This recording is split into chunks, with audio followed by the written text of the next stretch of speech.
VOD muted. Blech. Yes. I mean, it's I would consider it that it's enough of a derivative that it wouldn't be VOD muted. I'd be worried about the first string of sounds at the beginning is what I'd be worried about. Yeah. The end part, definitely not, but... Okay, but... I am link bombing now. It is time to screech into the void! Rar.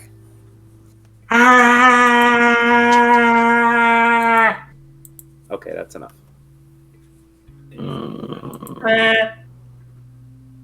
Myth, you don't sound excited. Are you a tired grump again? Not really. It's like I should probably just go ahead and mark where there are actually cities and proper settlements. Why not? For some reason, probably because I keep saying I'm going to make a new map for this and then failing every time I try to make a map for this, I've never bothered to properly mark where all of the settlements on this map are.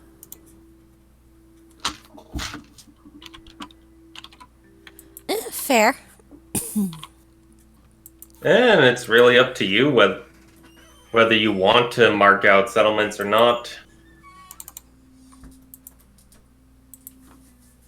I just have to find something I can use to represent a city.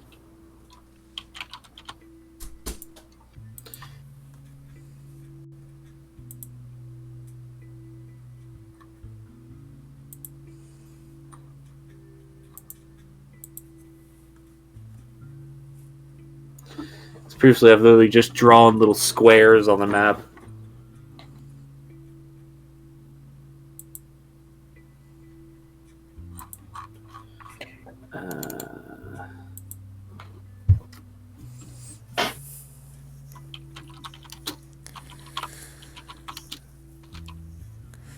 Okay, but I have done all of the link bombing. Noise. Are we actually live right now? Yes. Oh. I told you I was going to get us going live and then I was going to do the link bomb.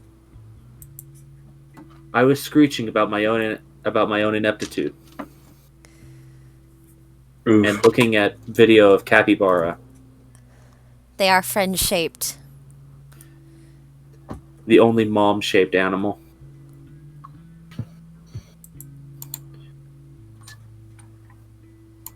I hate to tell you people, but that's the ideal form. Such impossible beauty standards. Chunky, hairy, could bite a carrot in half in one go. Sits with orange on head. The perfect being. Truly. The most impossible beauty standard. And most importantly, does not give a fuck. They exist solely to remind every other creature in existence that, hey, we can be friends. We can chill out. That's why I say they are friend-shaped. Yeah. I just say that they're mom-shaped because there's an actual study done to explain their social patterns. And they essentially insert themselves as maternal figures to a bunch of other animals. And just take care of them. Ah, so they are the fairy squad mother of the animal world. Apparently.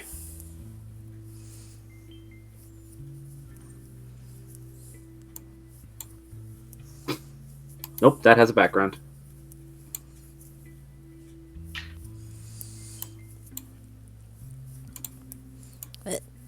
Yes, hi, hello, people. No. Shrink. Thought maybe we would just do a chill Among Us stream tonight, but plans change, so more D&D. I mean, we still could do that if you guys aren't wanting to play D&D, but I'm ready. I already have the Twitch all set up. We could stream We're here. Among Us. Anyway,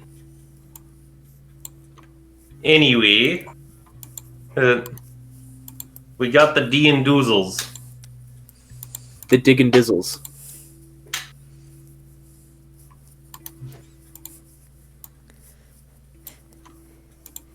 Spider, The get back Drives on the and chair at that Divots. rose. No, get back there. Get back to where you belong. But Spider wants to play with all these tiny houses. Spider, stay where Spider is. But Spider play. I live on Mountain now. No. You live on Compass.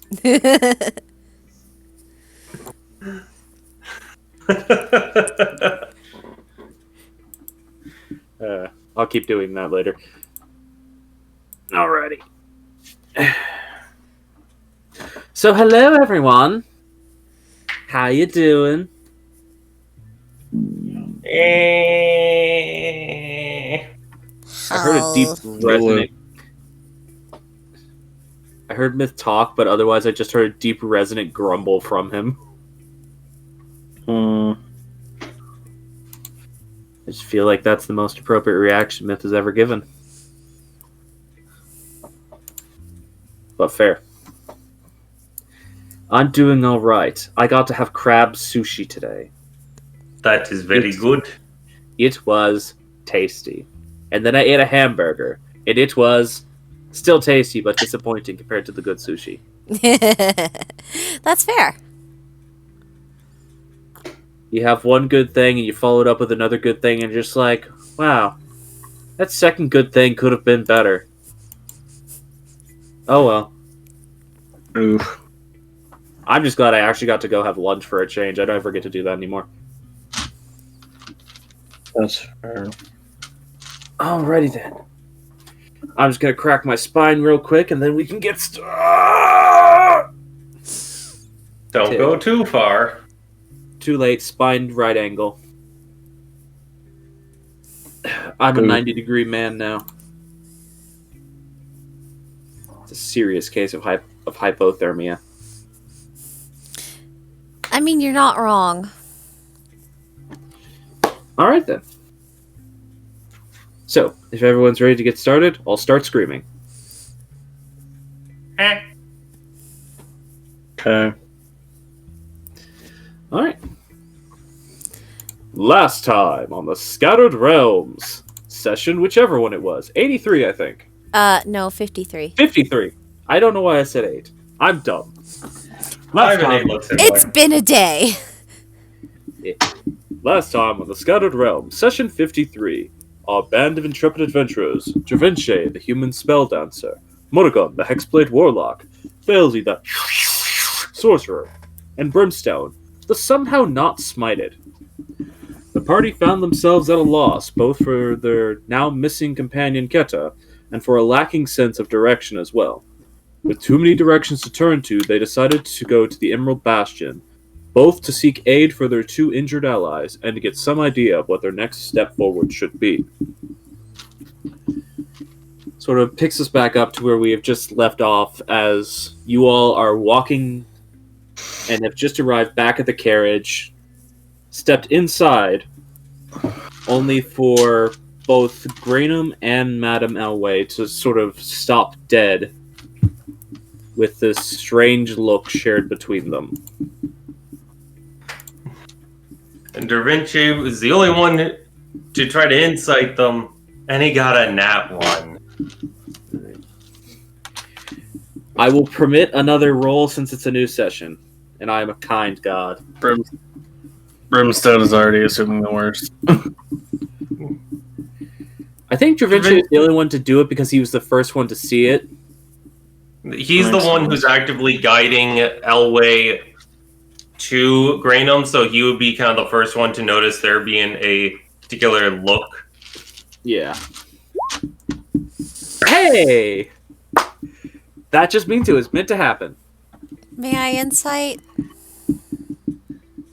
Or would I not be aware of this? I remember. It was Javinche was the one making the roll because he was right next to Madame Elway. Okay. But you didn't make the role as Javinche. No, unfortunately, we got to keep it. What's that tapping sound? I think Ash tapping his desk or something, bumping his knee. No? Oh, you might have heard me biting my nails. No, there it is again. Oh, no, that's my desk creaking whenever I move. This is not the sturdiest desk. I really need to get a new one, but desks are expensive. Just take the one out of the guest room. I'm sure it would be okay. That takes too much effort. It's free, though. I prefer money over effort. We'll see.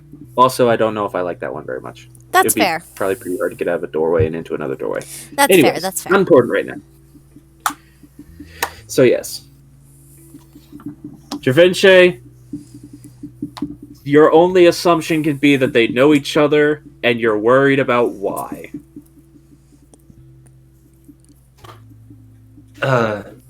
Is anything wrong?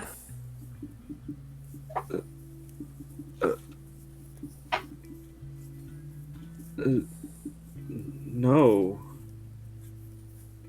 I just didn't expect to see him.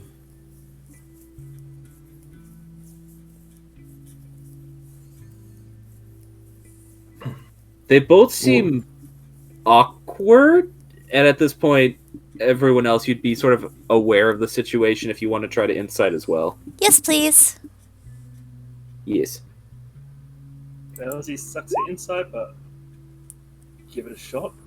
12. You probably can't do worse than my nat 1. You have a pretty high bonus to insight, so they can in fact do worse than it. Yeah. All right. 13. 8. You're not gonna kill each other, I think. That's all I care about. Javinche, they might kill each other. You're not certain. Brimstone. This doesn't look like murder, but you've seen weirder looks associated with murder. Yeah, I don't think they're gonna... I'm just gonna leave. You preemptively step back just in case. Murugun and Failsy. There's definitely something to this. There's a recognition in both of their eyes. Though you can't really tell what the connection is. It doesn't feel hostile, though.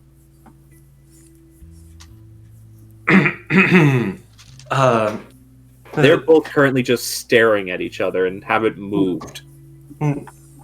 Sorry. Please forgive me, Granum. I was unaware that you two had any acquaintance. But this is the companion of ours that was unfortunately injured in protecting the rest of us. If you could provide her assistance, that would be greatly appreciated. He just sort of steps forward without saying anything. And you almost see Elway take a step back. It's weird. None of you have ever really seen Elway hesitate before.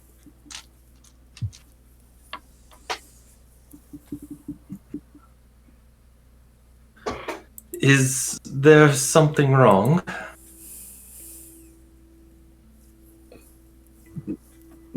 No. Elway, I thought you were dead.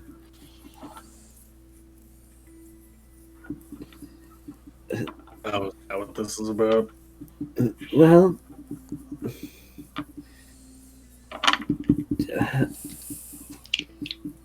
How about we get you first to a seat? Yes. Sorry about that. Yeah. She will move towards one of the seats that are in the living room area of the cart. Yeah, Javinci will help her over as he has been, and when she sits down, can I get you some tea? Certainly. You will go and get some tea for her from Lee.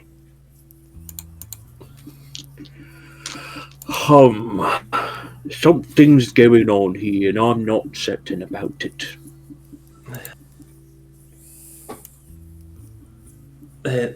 Neither am I, but definitely doesn't seem hostile, I think.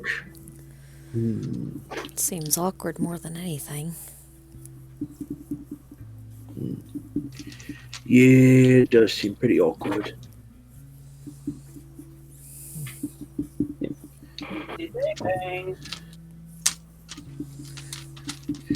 You don't get a response from either of them, but right now, Graynham has moved over and has just started inspecting the injury.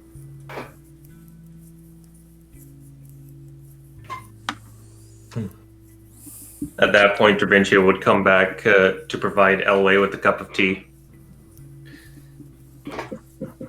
Thank you. You're welcome. And, Graynham, what is your, what's the term, diagnosis? It doesn't look good. Again, this is a case of where I can heal this, the physical malady. But something more has happened here. This is a curse of some sort.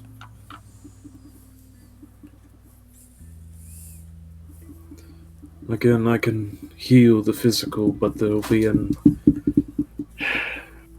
pain here. He reaches his hand forward and sort of presses it to Elway's stomach where the wound is. You see a very brief sort of flash of light from the space between where his hand is and her stomach, and sort of almost akin to a sizzling sound. You just watch as Elway clenches her fist against the fabric of the couch she's sitting on.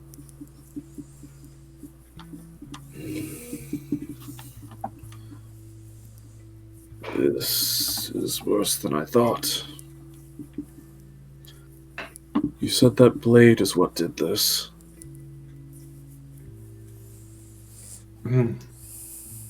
Dravincio will kind of look to the others. That is correct. She attempted to strike one of us, and Elway intercepted.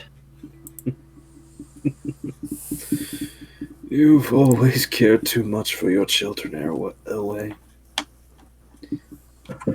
Well, I wouldn't have to if they'd stopped trying to get themselves killed.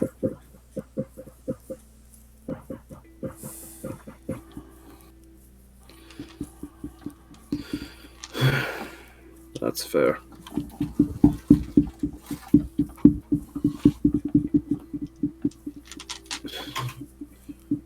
Her kind can eventually shrug off this sort of affliction, at least with the physical injury healed. But for a weapon to be able to damage something like Elway, that is a terrifying power.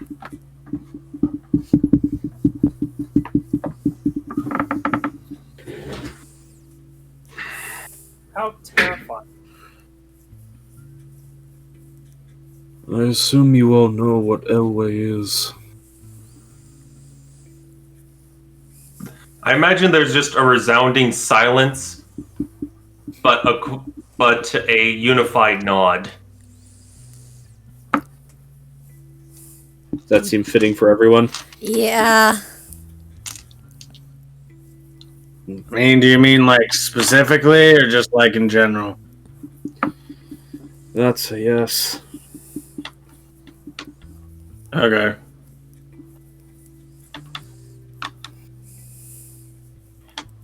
Her kind is something that is old. Older than me. And I'm old. Both he and Elway just sort of chuckle at that statement.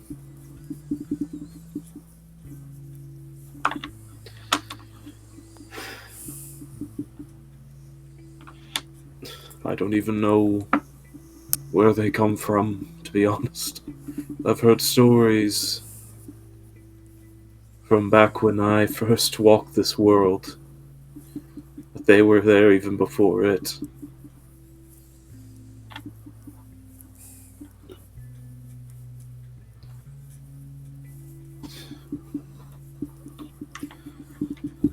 I suppose what I should say is that a weapon like that could potentially kill a god. Then that might have been the original purpose or intent for it. He just sort of looks over the room.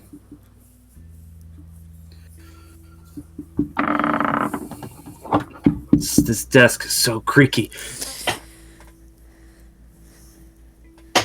Listen.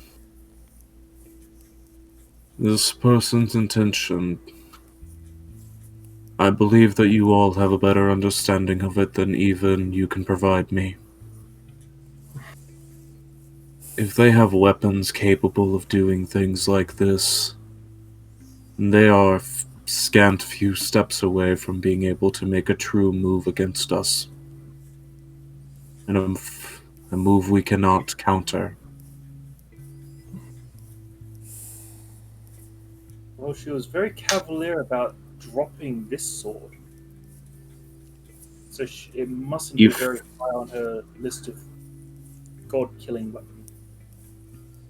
As you say that, you flash back to the fact that the only reason she dropped it was because she got sucker punched by Elway through a portal.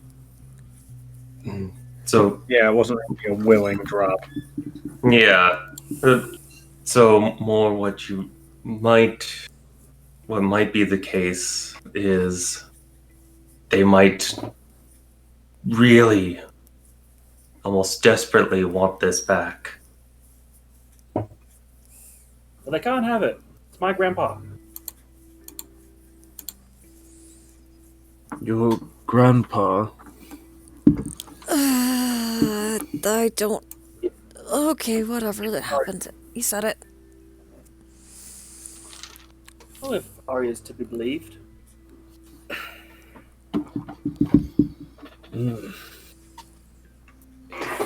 Could you all try to go over this with me one more time?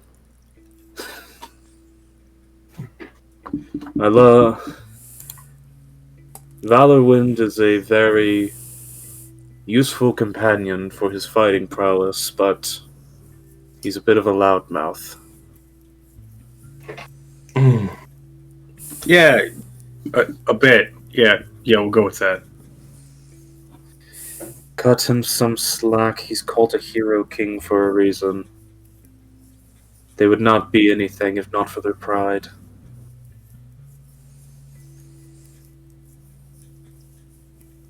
I mean, I guess I just thought, being born to the right daddy made you king. But then again, I ain't really give a shit about politics.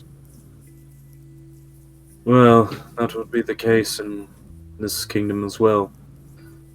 But there's a right of succession by which only the most powerful and strongest of the royalty born are allowed to take up the throne of their predecessor.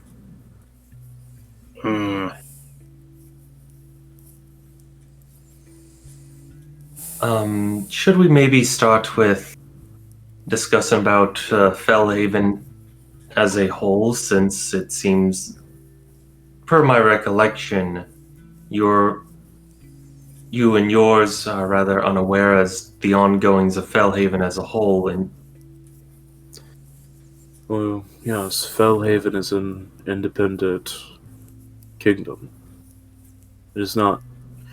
Well, we do offer our protections through it, since it is the border kingdom between our nation and the forces of Magisteria that will cross the seas. It is not under our governing.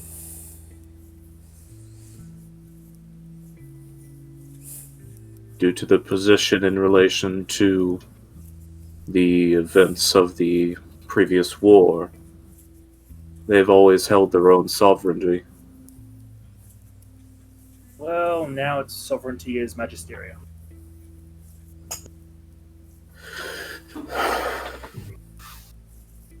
And you're certain of that? To my recollection, the king has found himself new advisors, high-ranking advisors, that one of whom is the leader that we speak of. To my understanding, please correct me if I am incorrect. Oh, Cadence, you might actually be able to help us with this. Of course, I'm very sorry. I didn't know if I should speak. I'll be honest, I'm a bit out of my depth still. But, yes. The king,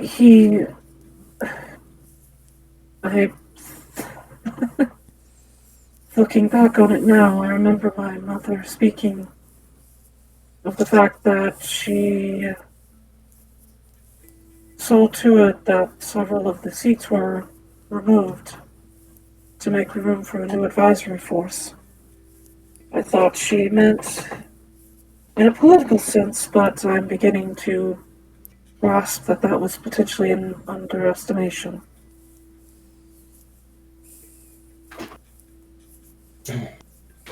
So the king currently, in his ear is the cults. I don't believe he's aware of it, though. Understandable. They've been operating in shadow for so long. Wouldn't make sense for them to reveal themselves. Probably just offering him power. That's just the thing, though. This is a new development. In all of our previous engagements with the Cult of Magisteria, they have not operated in the shadow. They've referred to them as the Cult of Magisteria, but they've always been a constant military force of hordes of creatures that attempt to overwhelm and consume. They've never had structure to their assaults. They've always just been an attempt at overthrowing via numbers. Then, if I may speak so freely, We're speaking freely as of late. I see no reason to stop now. then they have been operating under your nose for longer than you know. They've been operating like this, to my understanding, for years. Do you all have any concept of how long? Failsy?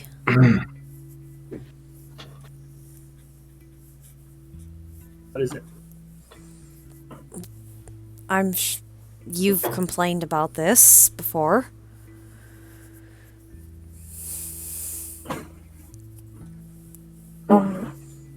If I may, Failsy,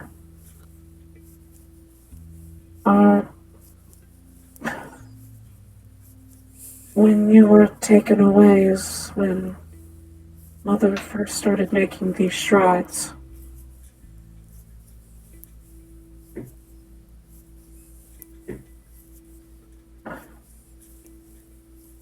I will be honest, I don't remember exactly how long ago that was.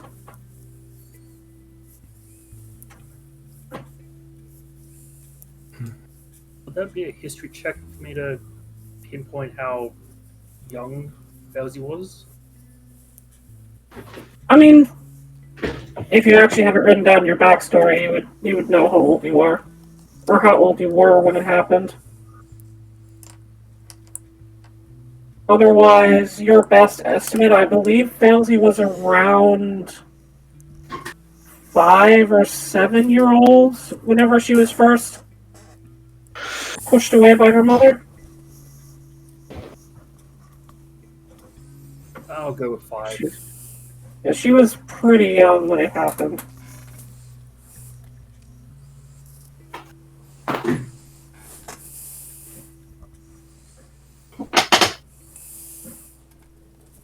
Alright. They just say I'll go with 5.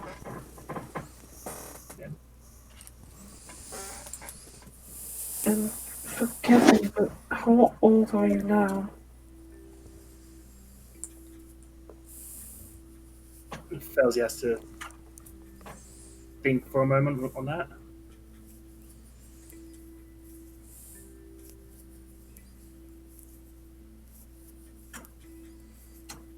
I'm 22 now. Says after counting on the fingers. So for roughly 17 years. And it's not just here in Grainham or in the Draic Empire. He pauses for a second and then resumes. I have had personal dealings with the Cult of Magisteria in Tezrel about 6 years ago, where they had kidnapped the daughter of a councilman.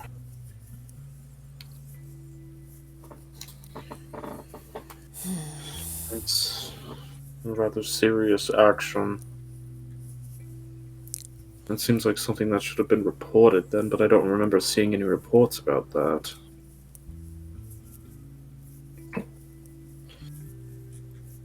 She was swift. Sorry, continue. She was rescued rather quickly, so it might have been a case of not wanting to show weakness to others. Now that I can believe.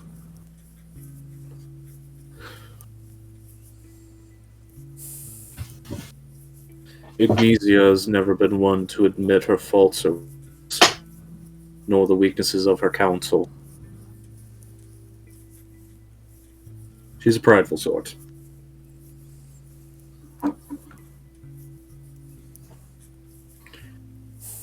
But that does cause me a great deal of worry.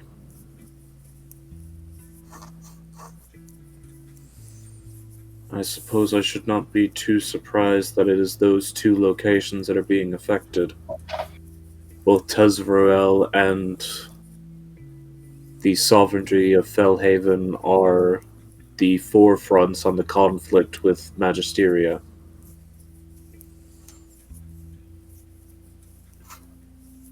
They are the bridging points between our civilization and the wild continent, after all.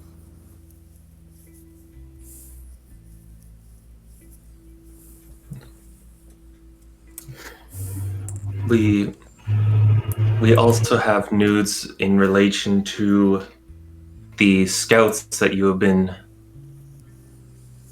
losing in Fellhaven. Yes. It's very difficult to get word back from there.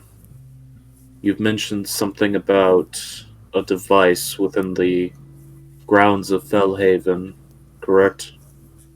Inside the labyrinth we spoke of, a device using a significant portion of the remains of Altea has been devised.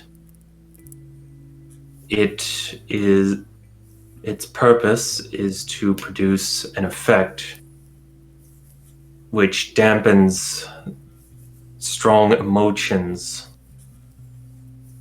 of the people who it affects. I was not affected personally, but the others here had undergone some of its effects. How would you all describe it? I didn't notice anything. Made things feel numb. I'm not surprised you didn't notice anything then, Brimstone. For me, at one point I felt like I was going to have a panic attack, but the panic wasn't coming. The He sort of like raises his eyebrows and like his eyes open a little bit wider. Just, it's not like a surprised expression. It's like an expression that almost says, "That doesn't sound like a bad thing, but I understand that it is." It was disconcerting, to say the least. the entire city, having undergone this effect, moves as efficient as clockwork. People moving without calling, people moving without, I would dare say, taking a step out of line or making any form of largely aggressive or any strong response. It was awful. Understandably so. And it seems that those affected by it, after being surrounded by order, see the rest of the world as an unruly chaos and refuse to leave. It is very shocking.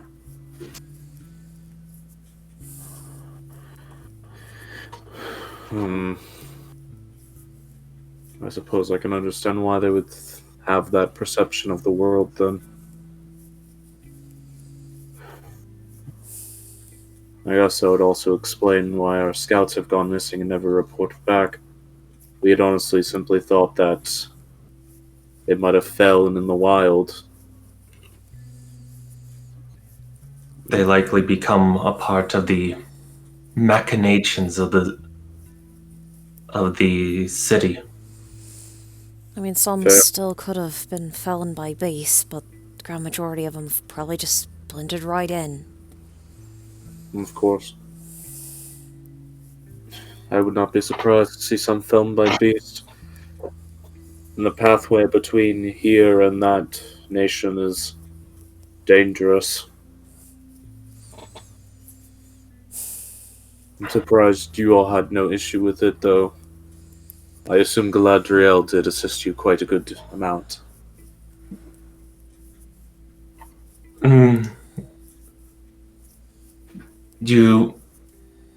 Greenham, you remember what I had showed you? You've told me a great deal of things. You'll have to jog my memory. In regards to Altea? Yes. Altea allowed us to travel there without issue, but Galadriel's managed to bring Elwë to us and, by extension, saved our lives. I'm not surprised.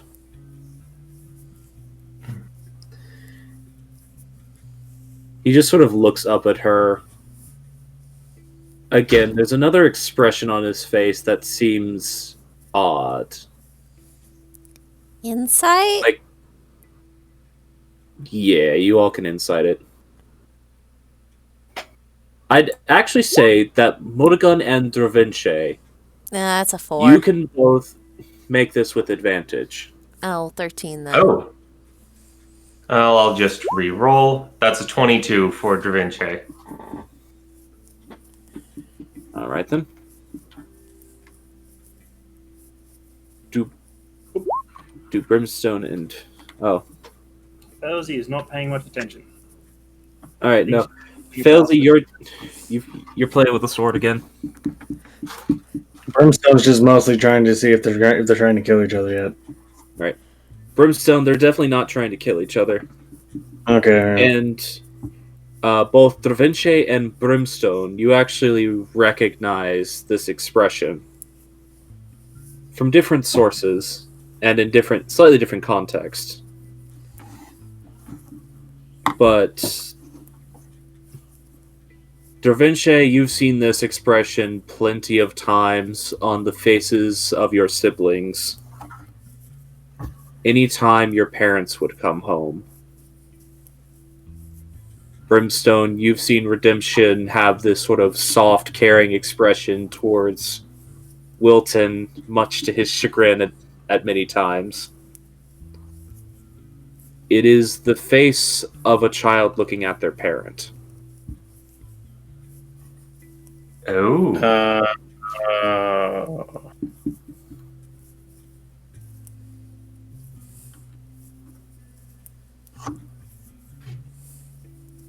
You don't see any literal familial connections there, Mm-hmm. but as long as you've known Elway, she's spoken of children and taking children under her wing to teach them and to guide them. And she's done somewhat of a similar thing for you all. It's not too hard to assume what relationship these two have.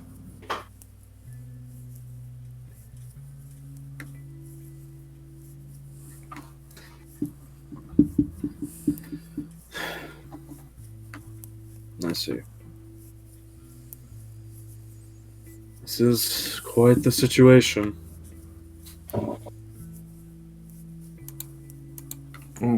Beyond that, I think Brimstone gave you a sufficient description of the events as they happened. Yes. There's so many things to unpack here. So we have a positive identification of the actual leader of the cult of Magisteria. Yes, and if desired, we could give a visual identification for a artist to recreate. That would likely be for the best.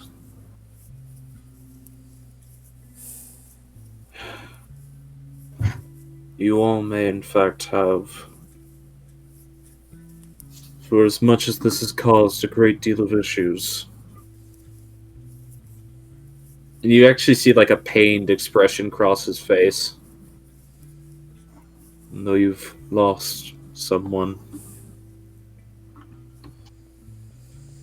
I believe this is probably the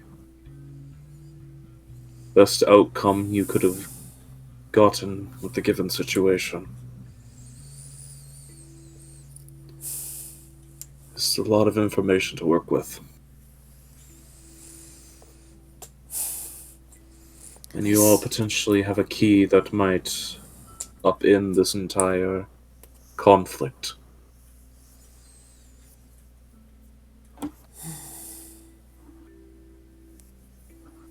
That blade might be something that can put an end to this if we can figure out who made it and how we can get it under our control.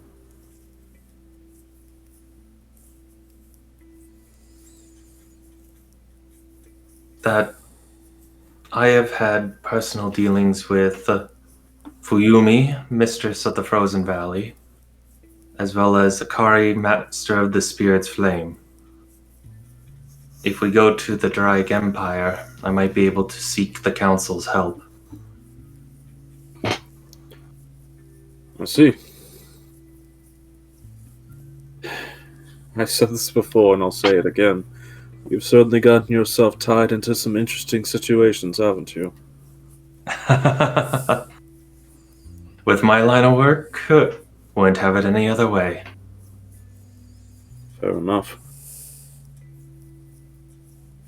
I don't have direct correspondence with either of those two, but I can also write and send a message to my connection within the Draic Empire.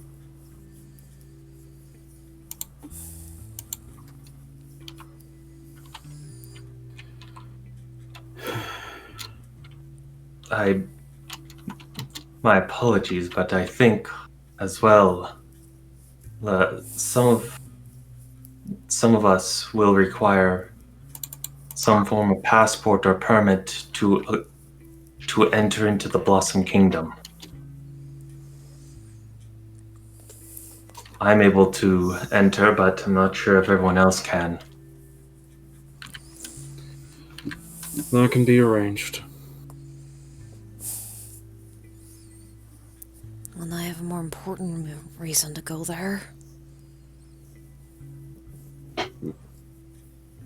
Felzy rummaging through a bag. He's like, I forgot to bring my passport.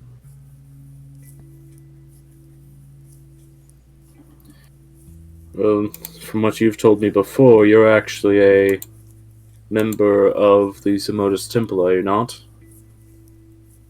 Indeed, but I didn't bring any papers that prove that.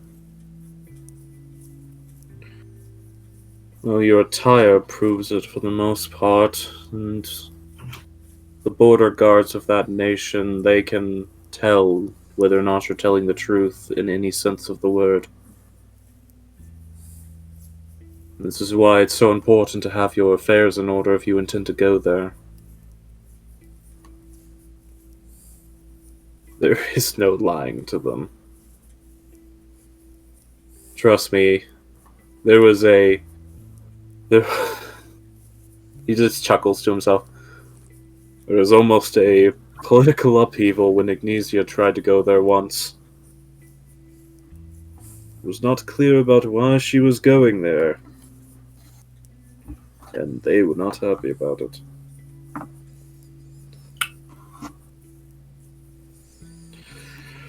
I don't think I want to know. He just makes a "hoo boy" expression. Yeah, that expression tells me I definitely don't want to know. I can certainly imagine. I do. I wonder if they've got written any books about that time. It's I don't know if it's actually in any history text, but I'm certain there's probably a poem or two written about the event within the kingdom itself. Haven't you ever heard of historical smut? All right then. He goes to raise a finger just to reply to you, and just slowly lowers it. You would get along swimmingly with my daughter, Indra. Yeah. Children in the free spirit. Never mind. Anyways, I could arrange for some passports to be written for you all. That won't be very hard. It'll take a day or so for the processing of it to be done. So you can obviously stay here if you like and venture into the city if you have anything you would need to stock yourselves with. I will be honest and say that due to the nature of that place, Galadriel may not be of much assistance to you. Magic there works strangely, and even my abilities to manipulate nature are put into question in that place.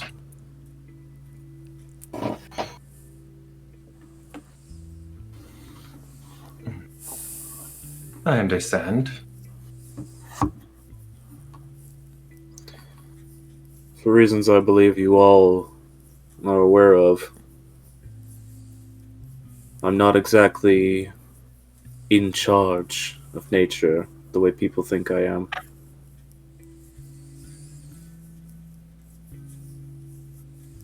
What? Oh, Da Vinci is just going to nod, not say anything. Same with Morgan, just nod. I don't believe I know that the one actually in charge of things is in that kingdom.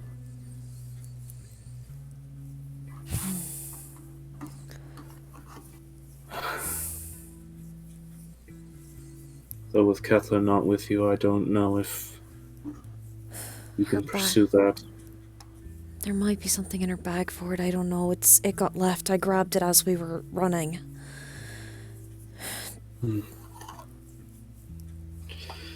Very well. Maybe there is. Something to figure out later. For right now, we've got other things on our plate. Exactly. I wish I could do something to remove things from your plate, but with everything you've told me, I need to keep my forces here. I need to actually mount a force against Fellhaven. I don't like conflict, but I believe at this point we need to potentially remove some of their sovereignty to try to uproot what is being done there. Morgan He just just his chin at the thought.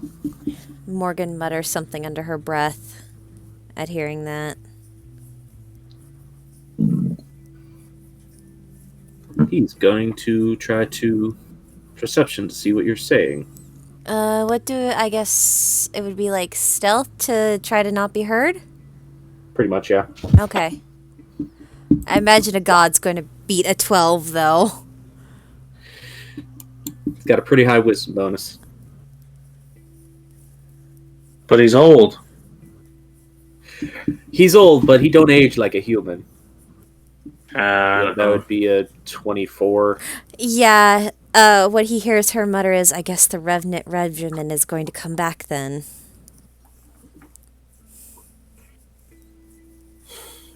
No.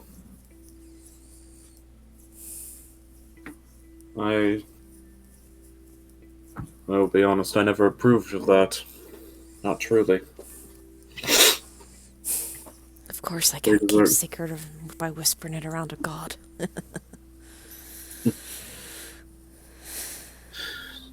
Not a god, just a man with good ears. Fair enough. No. I'm going to attempt as much as I can convince Valorwind of this. Which I have his ear and I have his fate, so I should be able to. As much as I can convince him of it, I'm going to political conversations first, and then we'll have to see how it develops. It depends how much this Arya has sway over the actual ruling parties of Fellhaven. If I may humbly make a request then. What is it? If that regiment has to be brought back, ensure any one part of it gets proper help afterward.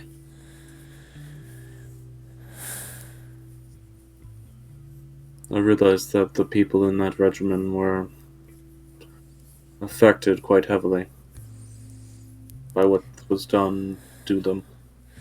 Yeah, no shit. I'm the daughter of one. He almost has a bit of a confused look on his face. That's surprising.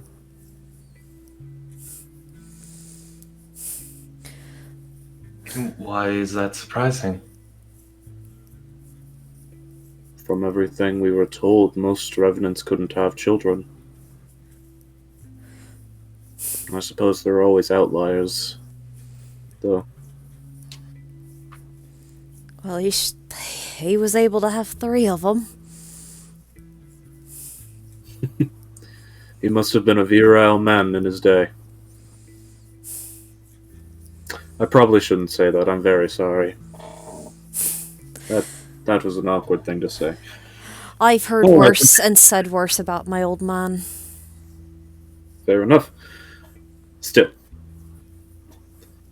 Again, I wanted to do more for them, but they scattered to the winds after the war ended.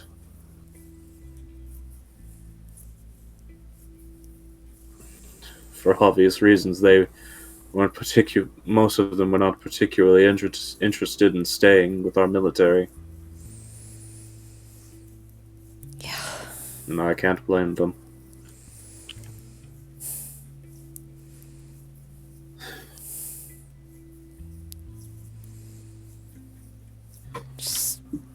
Alright then. Well, he just sort of pays a last glance towards Elway. You all seem to have things underhand. I'm going to go make sure your documentation is handled swiftly and start getting talks underway about our next steps. For the time being, try to enjoy the city. Where Speak again. Where might we stay in the time being? Given some of us have been on the road for quite a while, having a place to stay where we don't have to worry about what happens on the morrow would be much appreciated. He sort of looks around at this lavishly decorated, like, large space he provided you. I suppose that's fair. There are plenty of inns in town. You can get lodging at any of them. Actually. And he sort of reaches into one of his pockets. I would offer you a token, but I feel like that would draw too much attention to you. Some coin, though, that would do well. Here. And he sort of just holds out a bag of coin to you all as a group.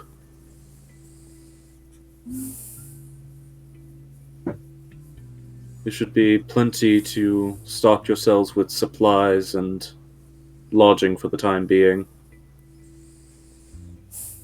Honestly, Morgan, like, mutters under her breath, but not trying to hide it. She just says, I'll just be happy if I can find a place where I can get a hot bath.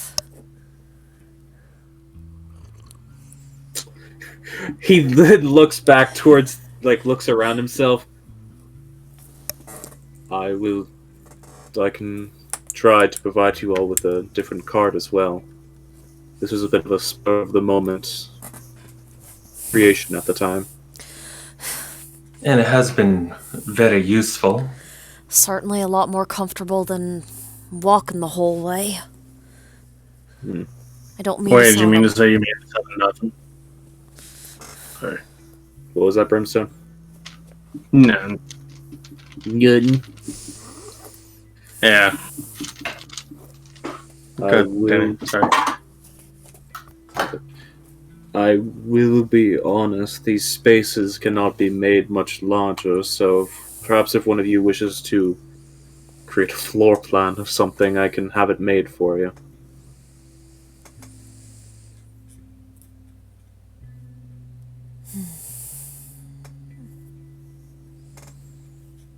That is a possibility, although don't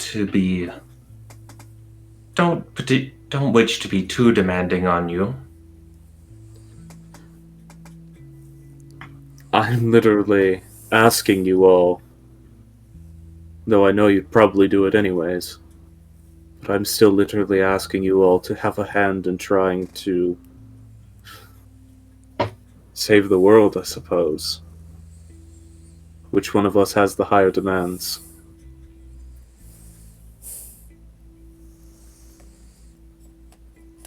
Well, let's see here. Given the other things that have been requested of me, where would that rank? Are you being a smart ass again? I'm just trying to lighten the mood. Honestly, it's refreshing. The people of this bastion, they speak to me understandably like I'm a god. The reverence and the ownership and the constant desire to please and be approved of is stifling. I do enjoy a casual conversation. It's another reason why I like Valor, when he's one of the few people of this kingdom that's willing to speak over me. Treat you more like an equal than a superior, huh? Yes. It is refreshing.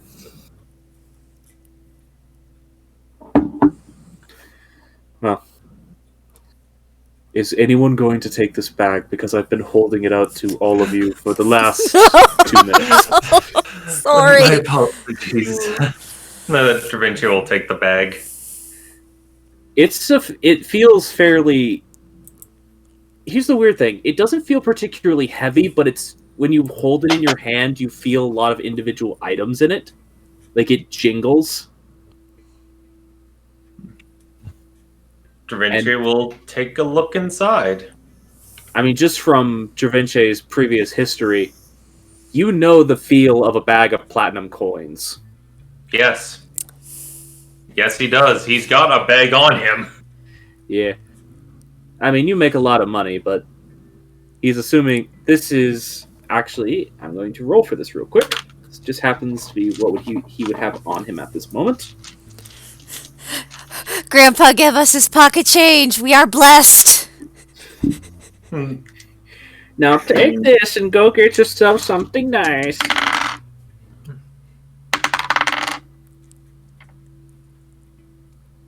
Performing math.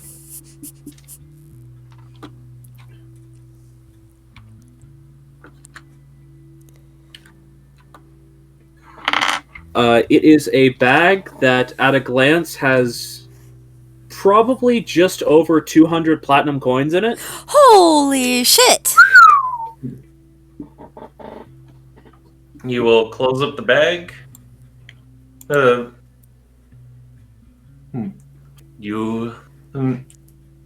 I thank you for your generosity on this.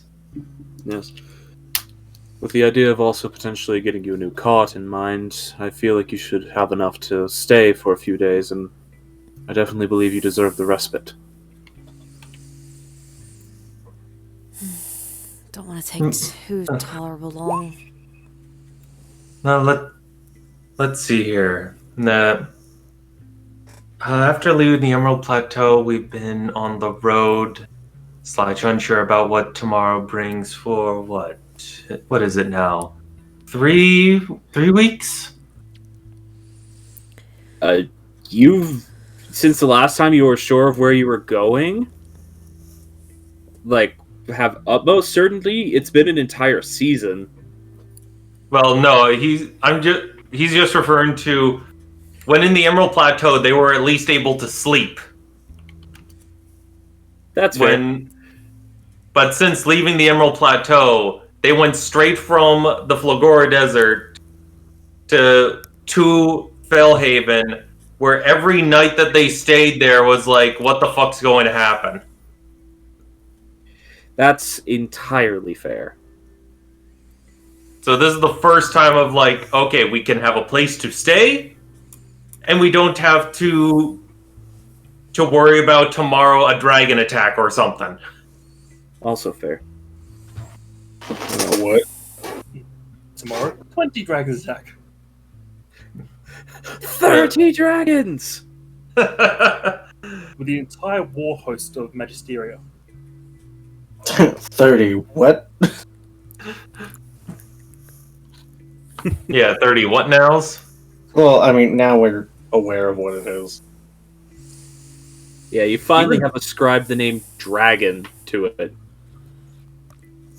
And even then, our perception of dragon and what actually is a dragon are two far different things. That's true. Yeah. We know To that. you, Dragon is Corvanus. Yeah, so it's a singular entity. Which is not entirely inaccurate.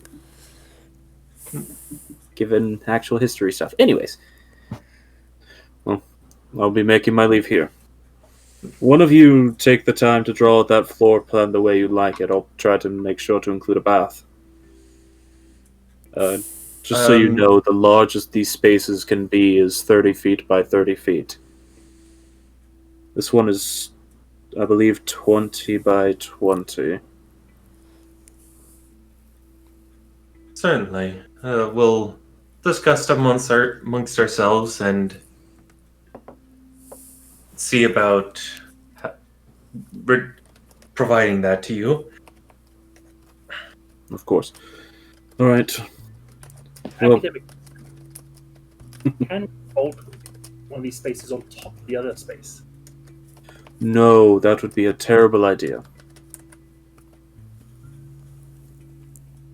If they exceed that diameter, they begin to collapse inwards on themselves. And if you put two of these types of spaces within one another, they also collapse inwards on themselves. We don't need that. No. We luckily have been able to stabilize it, so smaller examples of this, say if you had a bag of holding, don't cause it to collapse. But unfortunately, we lost. And he just has a far off look in his eyes.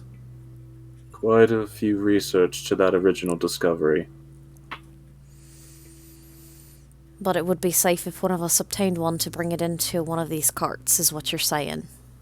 Yes, we've made it stable now. Good to know for the future if it ever happens. Of course.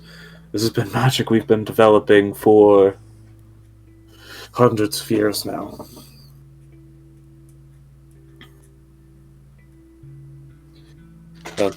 On that note, I'm going to take my leave. You all be careful, alright? And you as well.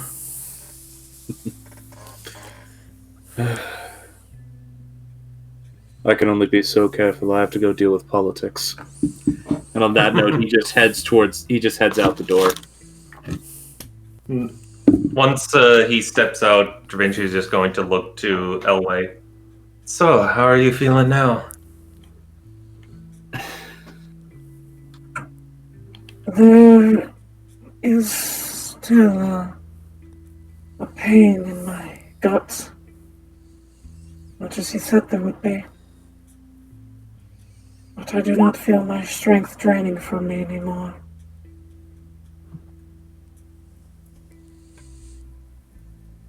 That I believe with enough rest and time to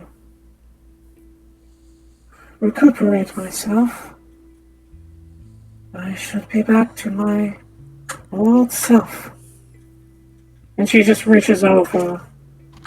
And she just reaches over and just boops you on the nose. I'll be back to being able to scare you before too long. Oh, please not too often. Exactly as often as it was before. That's how you roll will be better. Oh no.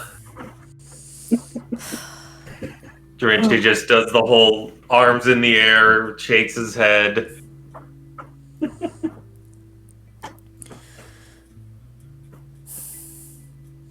Like, being exaggerated, but he's clearly enjoying Elway having more energy now. Of course. She just looks between you all. You know, his assumption was not wrong. I do see you all as fondly as I have always seen my children.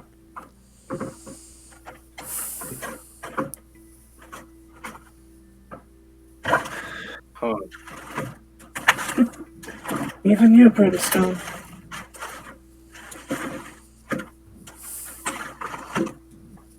Though I'm certain you don't like to be thought of as a child. No, just correlations. I see. Hey, as long as we don't start calling you brother. That is the least of my concerns with those correlations. Fair enough.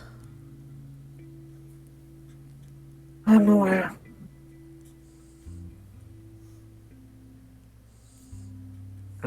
Anyway. Sorry. It's fine. I think that I'm going to go for a walk again. You kids is are good. alone. It is good weather for it. It's always good weather for it here. Vinci is just going to give her a nod and then turn back to the group and hold out the bag of coin. I just realized, Greenham, forgot to mention how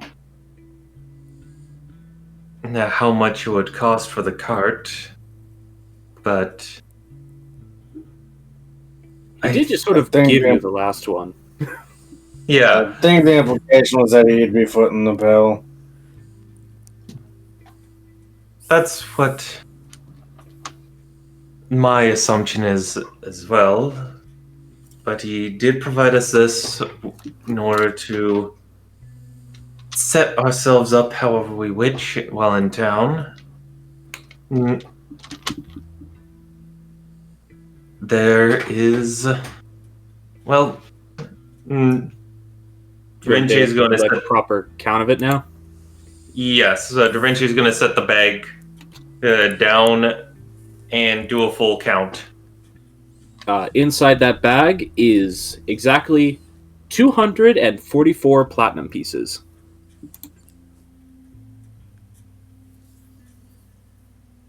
Okay. Let's see here. Da Vinci is going to split that since there's... Actually, he's going to split it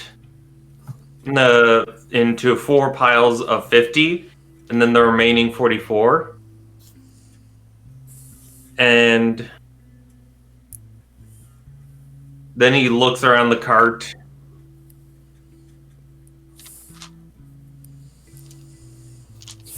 And You're currently washing the dishes from all of your all's dirty tea cups.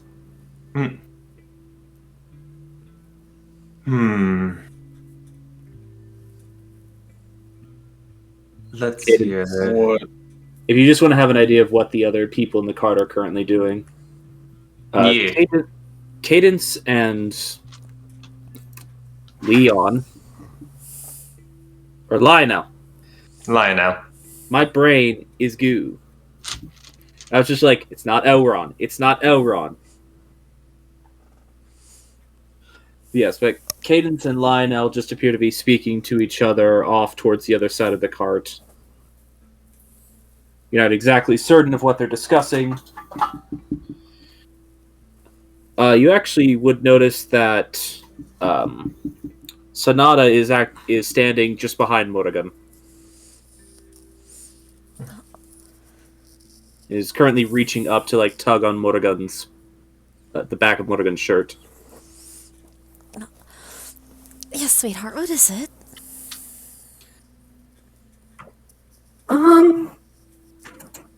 I asked my mom, and she said that I could spend some time with you all if you'd let me.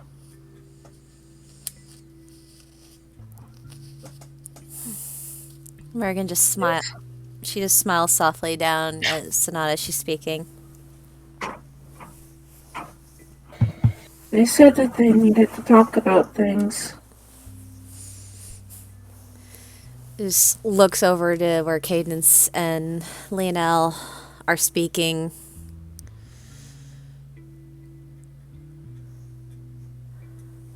Yeah, they didn't tell me what though. I assume it's adult stuff. There's a lot of adult stuff going on. Yes, there is. I have no problem with you tagging along. She actually just sort of looks between the rest of the party at that point.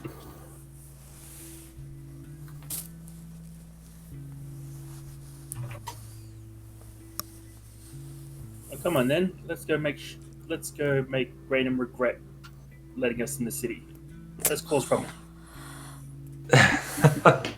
Let's not cause too much trouble, Failsy. You cannot contain me. She just charges out of the cart. After grabbing one of the pots. Mm. So Although it's a bottle opener.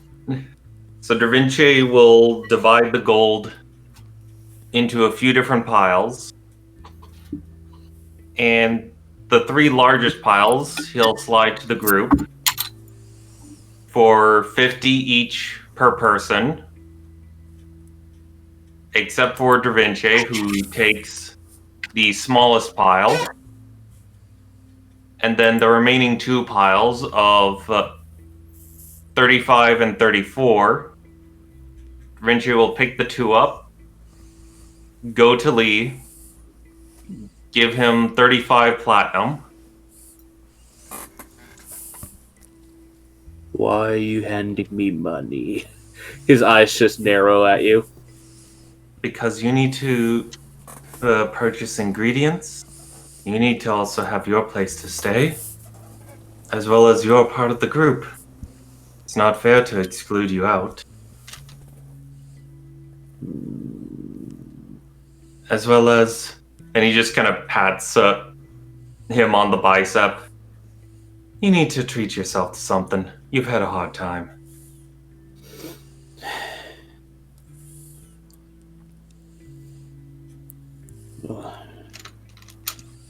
I'm And picturing a new walk shield. sorry, Why am I picturing a new walk shield? a new walk. His A new current walk's walk pretty to be giant shield. I mean, he likes his current walk. It's fancy. It's like gold and porcelain. Heats really evenly. It's nice. Find a tower walk. Surprisingly durable. Incredibly durable.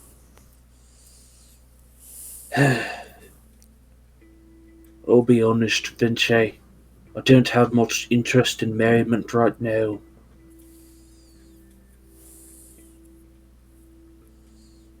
I get what you're Yeah, trying it's- to do.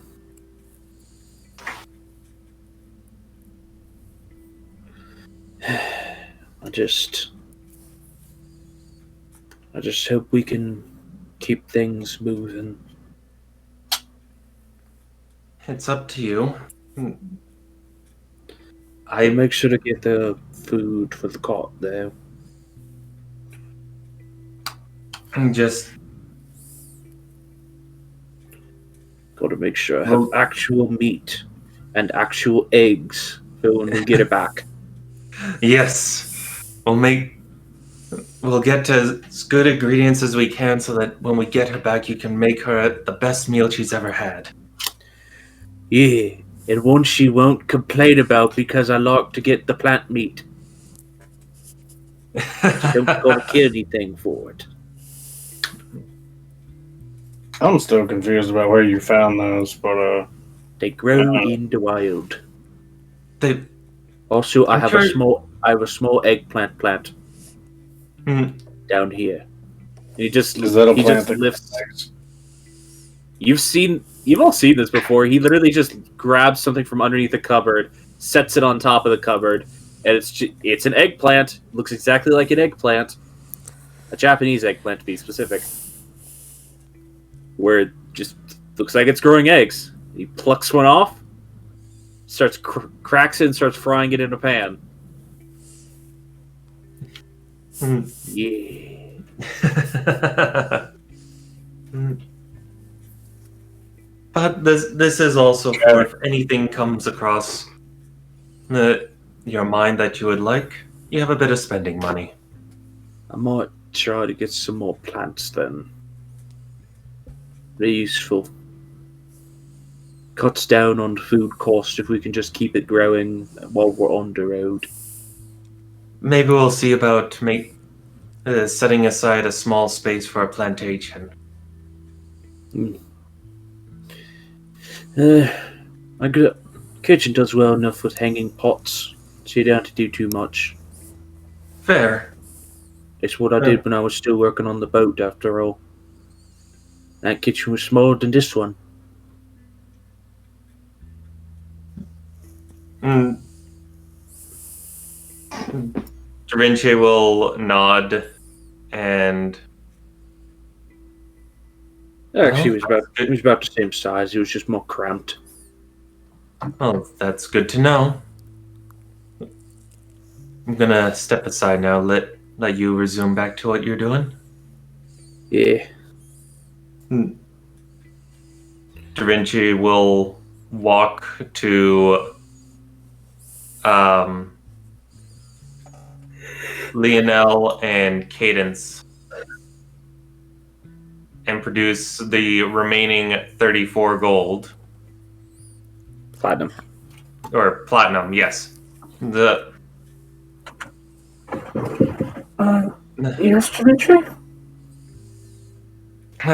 Sorry to interrupt you two, but think of this as a bit of guess you could say, an apology of sorts. We have uprooted both of you from where you were. I So, don't think you need to apologize for that, given the But- situation. but to still help you when you eventually find a place to settle down, and he's going to present the remaining, the 34 platinum.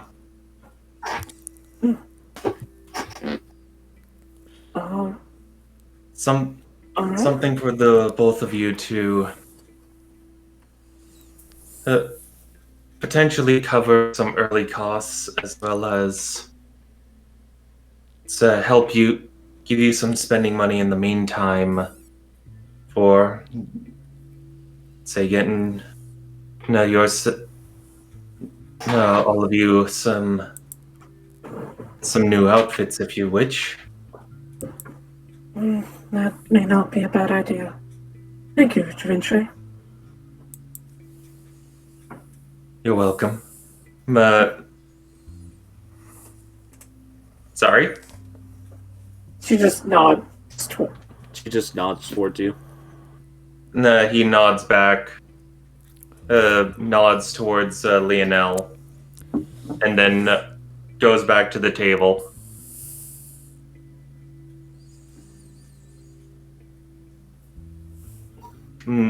As he then puts the last, like I said, 25 into his pouch. So for just to restate this, Morgan, Failsy, and Brimstone would have had 50 platinum each set aside for them. Da Vinci took half that for 25, and the remaining gold, the remaining 69 platinum. The remaining 69 platinum was basically divided evenly between the NPCs we travel with. Okay. With the exception of Elway, but we're Don't not really really know. sure Elway needs money. Yeah, it's hard to tell. Never expressed a need for it, but Elway just walks into a shop and throws a brick at them. She walks into That a way just shop, puts puts this guy something in, puts basket something on in head. her dress. Yeah, she just Elway is brings a the bird perfect into a shop. shoplifter. She takes the whole shop. Literally, just lifts it off the ground. Yeah. this is mine now. I'm adopting this. And everything in it. All right then. So, at this point, you. Sorry. I was about to move us to bio break if that's what you're going to bring up. Yeah. Okay. So at this point, you all have the whole of Granum proper to peruse, but we will get to that after bio break. 5 to 10, everybody. Woo! Go Great, into your great. bladder. By the way, if anyone watching is curious, these lines drawn over the map was because I was telling them where the borders of different countries are.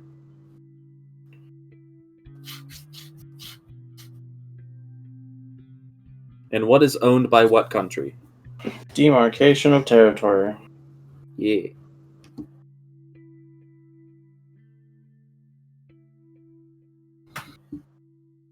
They've been through the portion of the Draic Empire that doesn't have a border, but they're about to go into the portion of the Draic Empire that patrols its border like crazy. Yep. Literally has a wall built around their entire nation.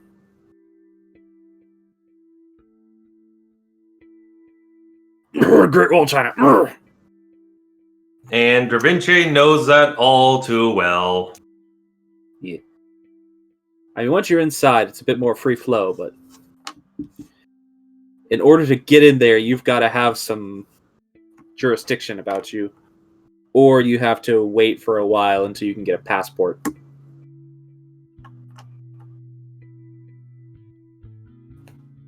I am here on diplomatic reasons. All right, get in line.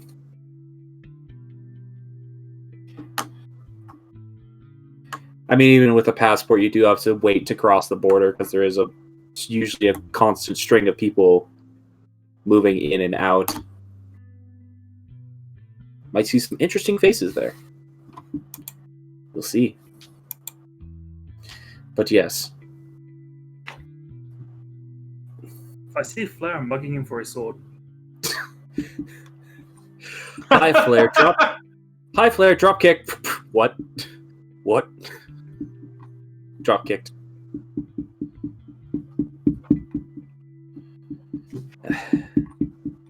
No, just a sheer insult. It was under my nose the whole time? Hey. That's my response to that. No, personally, I love it. We get to see Failsy be pissed off, but can't destroy anything to vent. Yeah, that's one of those like early plot beats. I was just like, I'll just put this here. There's a chance that they might somehow acquire this if they get Flare killed. But there's an equally likely chance that they'll never know what it is.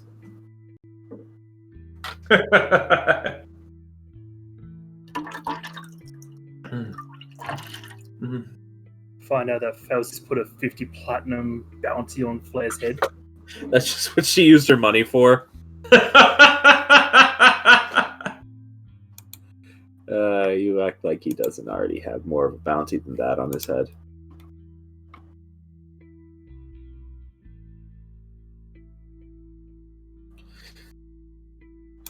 Alright, I am going to go get myself a drink and potentially a snack. I will return. Alrighty. Entertain yourselves in the meanwhile. I just Not like realized. Matt Failsy. Okay then. I just realized I have 5 soap in my inventory and we haven't been using it. You don't have a tub! That is fair. And you never stop anywhere. You all smell horrible. There's only so much prestidigitation can do. The thing is, that can only clean your clothes. It can't clean you. Yeah, the last time we got bathed was in the Emerald Plateau. Yeah.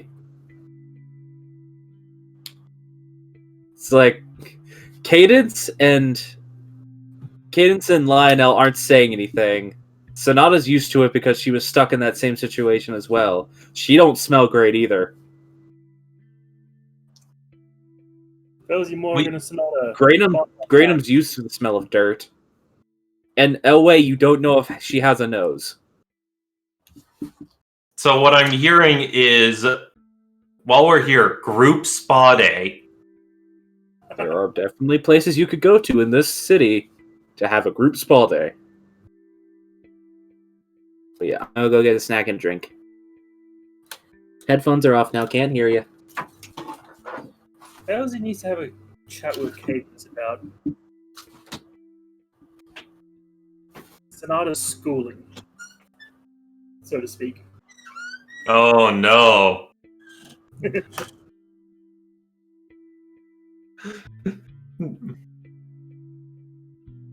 like, Cadence, hear me out. Sonata being a sorcerer. I'm not exactly sure if that's something you can exactly teach.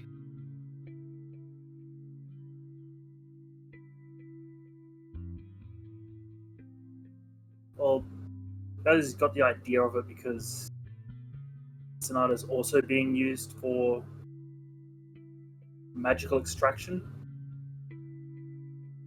So she might at least have the potential.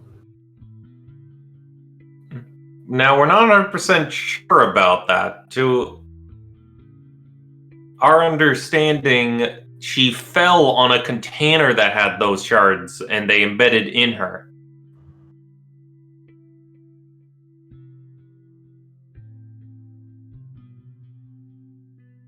Possibly. She's also magically inclined, so while Cadence doesn't have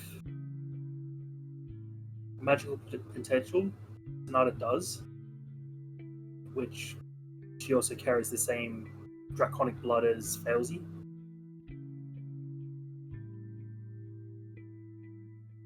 Potentially.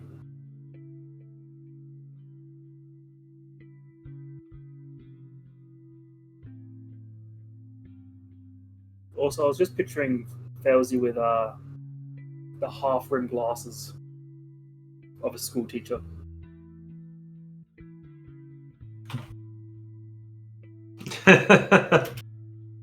Why do we get Failsy? Like, okay, we're going to try a brief bit of homeschooling on the road. Failsy somehow pulls out that teacher turtleneck that somehow fits her figure.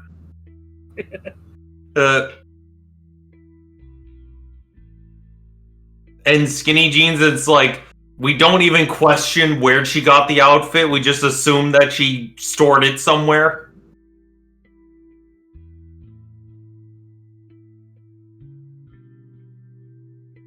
A few somehow insanely good rolls later, it's like, oh shit, we have a budding little sorcerer who's going to blow us all up.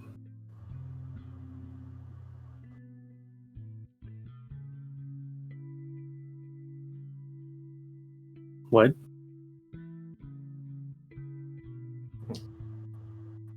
Talking about Failsy teaching Sonata to become a sorcerer.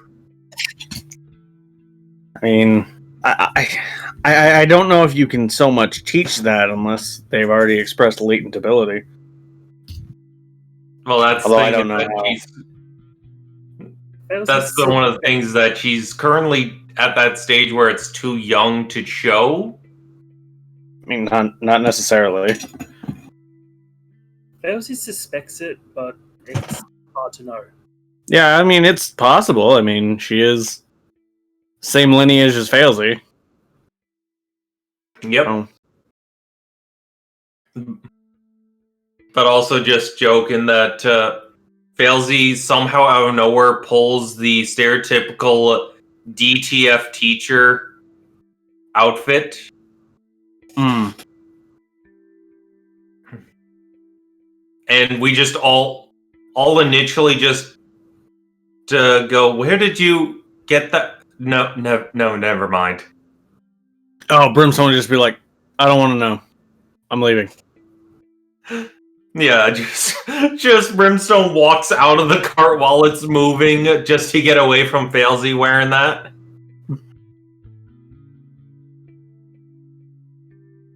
I don't want to know. She's your niece. Don't do anything weird. I'm gonna be outside. Don't call me.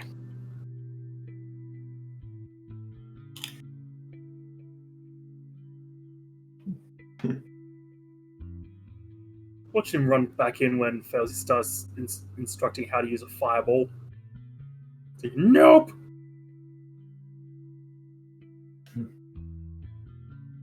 Be Oh, fair, now I'm- Brimstone also is teaching Osnig how to gun, so, like, you know. Now I'm just picturing, like, Brimstone teaching Osnig how to gun, and then Valesy gets the stupid idea of, hey, let's teach Sonata how to shoot. So she silently slips Sonata into the teaching lesson for Osnig.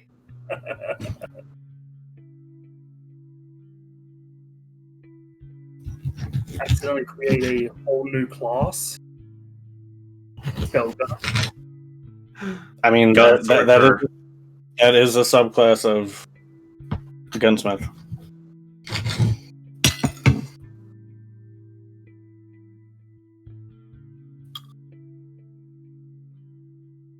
Just didn't make sense for Brimstone.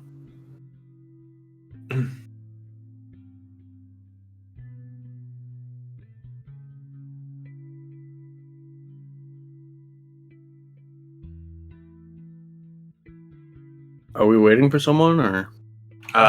Both Atch and Danny. Okay. I just wasn't sure if they just hadn't spoken yet or anything. Atch stepped away to grab a drink and snack, and Danny is Danny. Mm. Huh, that's weird. What?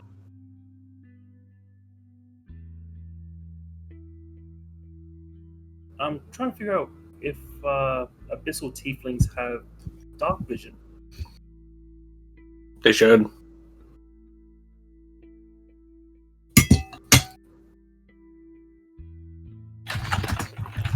Those,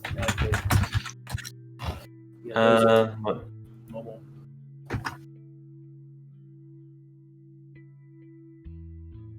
Let's see here. Abyssal Tieflings. All tieflings get the following traits from the standard tiefling race: age, alignment, size, speed, and dark vision. So yes, Okay. abyssal tieflings would have dark vision. Just been laying out the groundwork for Dualis. Hmm.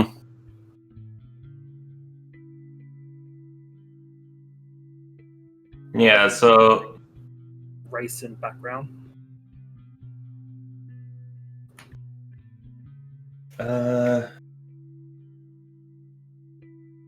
are trying to remember, are Abyssal Tieflings from Skag or from Mordekainen? Abyssal tieflings are UA. Ah, Feral tieflings are Skag. right. Because I use. That's what I was initially thinking I use- for. Mhm.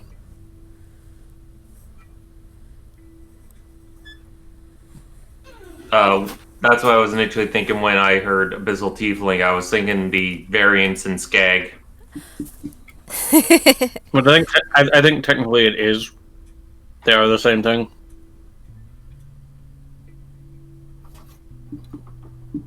But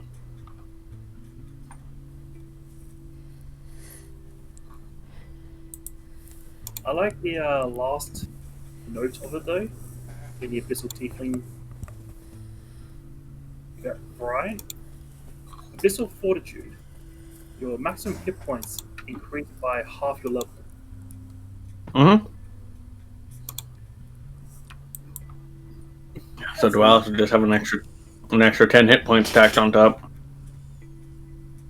Dualis is gonna be fucking buff. Mm-hmm.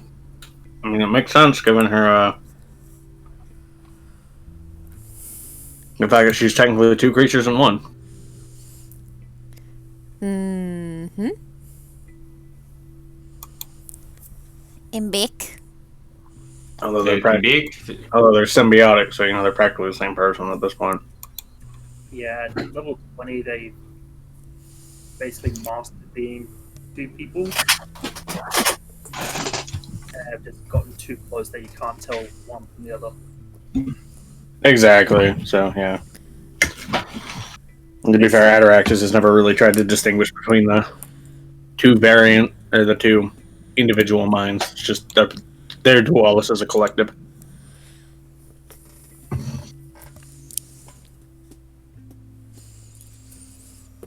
Just by the point the two of them meet the party, well, there's no reason to go into the minutiae of what Dualis actually is. This is just Dualis. Is Ash back? I don't think so. I am Because technically back at this exact moment. However, I'm waiting for soup to heat up. Ah. Because I desire soup, because there was cabbage soup made and no one told me. Cabbage soup? Yes. Slap tummy, it fit many soup, brother. I fit so many soup, brother. I mean, you are not wrong.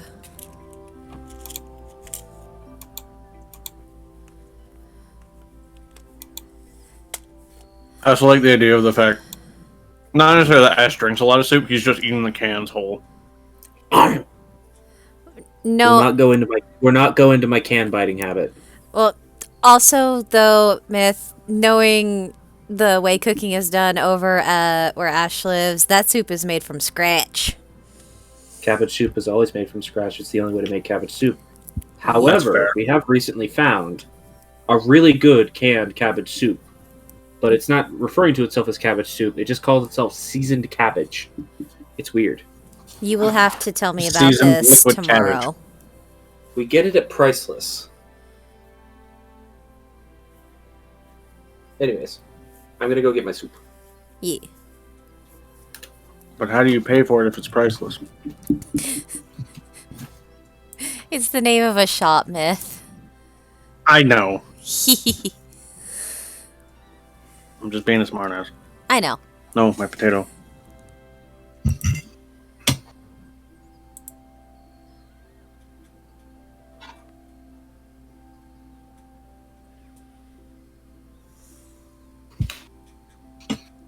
Dualis will have the gladiator background. That makes sense. She fought for entertainment, and then she fought for Ataraxi's amusement and gain.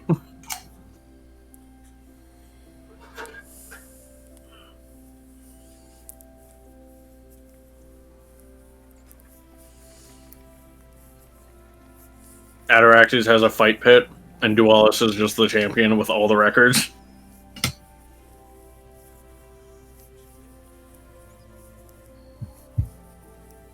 I like this, the first one. Fight Club. You crush people's skulls with your bare hands. You do not talk about Fight Club.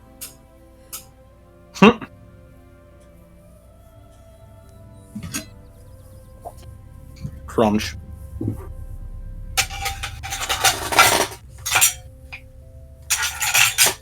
Like people from the Mortal Realms come down and challenge us. So this is like a usual, where you as the pit master decide who lives and who dies.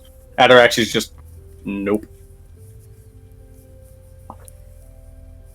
If Dualis wishes to kill you, I cannot stop her. Well, I could. I choose not to. I almost Relationship. I expected you to say, but where would be the fun in that? I mean, yeah, that too. It's just outwardly, Ataraxis is much more cold logic, so it's just... It would impair our working relationship.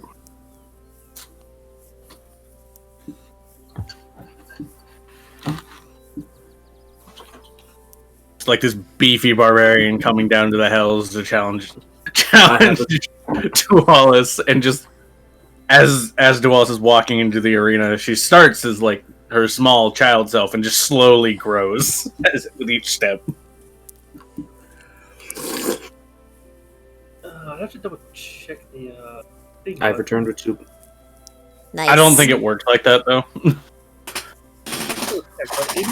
Even tiny Dualis would be stupidly strong. Right, I don't think your strength necessarily changes, just your size. You are still affected by the reduce spell, so you Yeah, have so you would disadvantage go- on strength and Yeah, disadvantage on strength checks and saves, and do a little less damage. Yeah. But it still hurt when you punch. just a little less. Yeah, I just had to double check the. Which is weird to think about because if the strength is still the same, and she's smaller, she should be able to put a little more force behind it because of a smaller area. Although there's also less distance in order to put it in. So I don't know. Okay, so the damage is 1d4 less. Yeah. The logic behind it, Myth, is that with effort she can still apply the same strength, but in an instant, i.e. when you punch, it is harder to put the same force behind the swing. Yeah.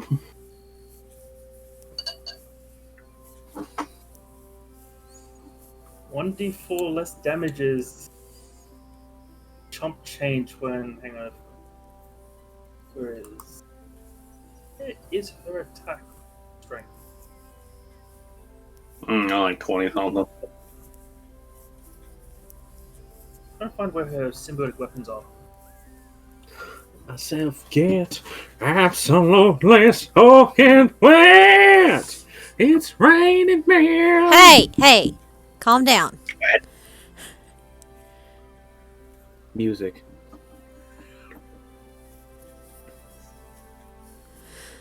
Also, me singing that's not going to be a problem. I'm not singing in the right key at all. Fair enough, but still, I think everybody's back, so.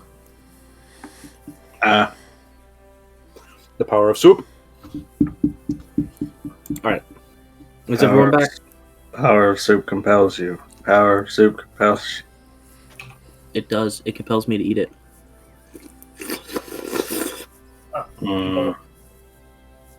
Yeah. But is everyone back? Yee. I'm bait. Oh, that's gross. Armored? I'm here. I've been here the whole time. You didn't get up and stretch your water? I grabbed a drink and that took me like 5 seconds.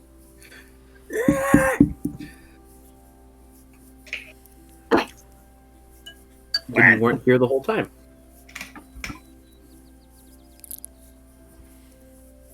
Anyway, As long as you made it sure to get yourself something to drink. Alrighty then. So, if everyone's back and everyone's ready, we can get back into it. Mm-hmm. Okay. Always so enthused. woo! Alright. So, jumping back into things. What would you all like to do as you now find yourselves in Granum proper, with no one to tell you where anything is?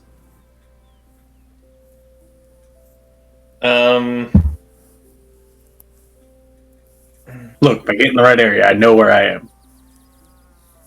Yeah, Brimstone knows where a number of things are. I know Yeah. where like one specific thing is. Brimstone knows where the guardhouses are, the bastion itself, one specific shop, Mm-hmm. and then a cathedral. That's about it. And even then, from here to the shop is fuzzy. It's just when he gets in there, it's like, okay, now I know where I am. Well, you know where that cathedral is because you can see it from here, so you can Ah, pretty that's easily fair. tell where the shop is. Okay, that's fair. So I guess the kind of first thing is to discuss what the heck are we going to aim for? We got this money for purchasing resources Or just resting. and for resting. So do we go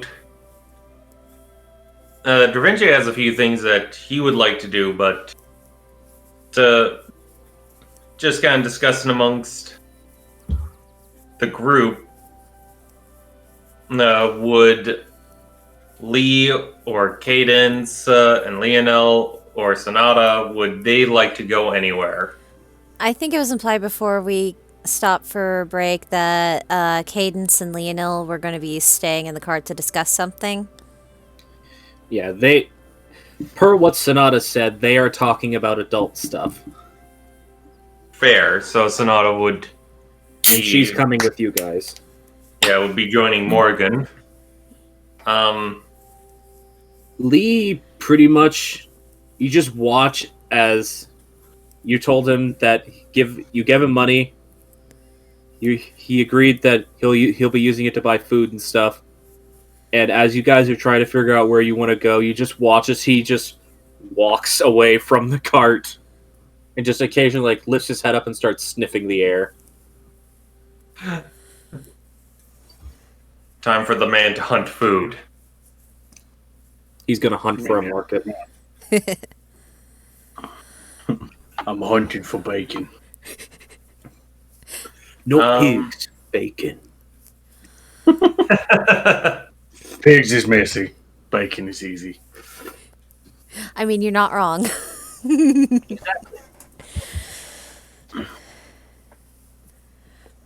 He knows how to butcher, but that doesn't mean he likes it.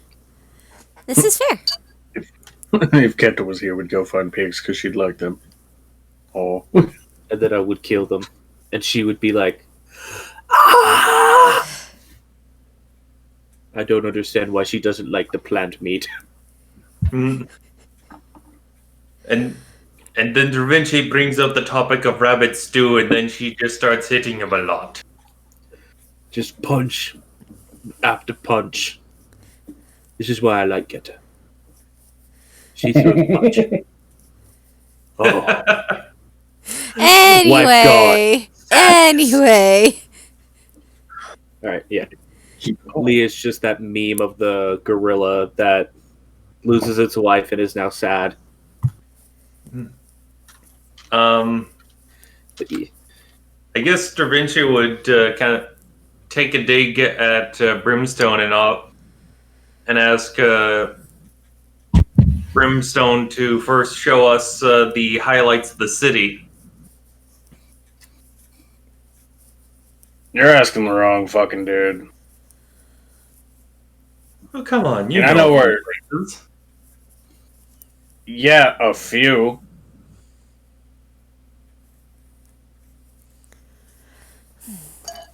While we're walking You're around, asking Brimstone Sonatas. for highlights. Sonata, Miss- is there anything you'd want to see while we're walking around, Sonata?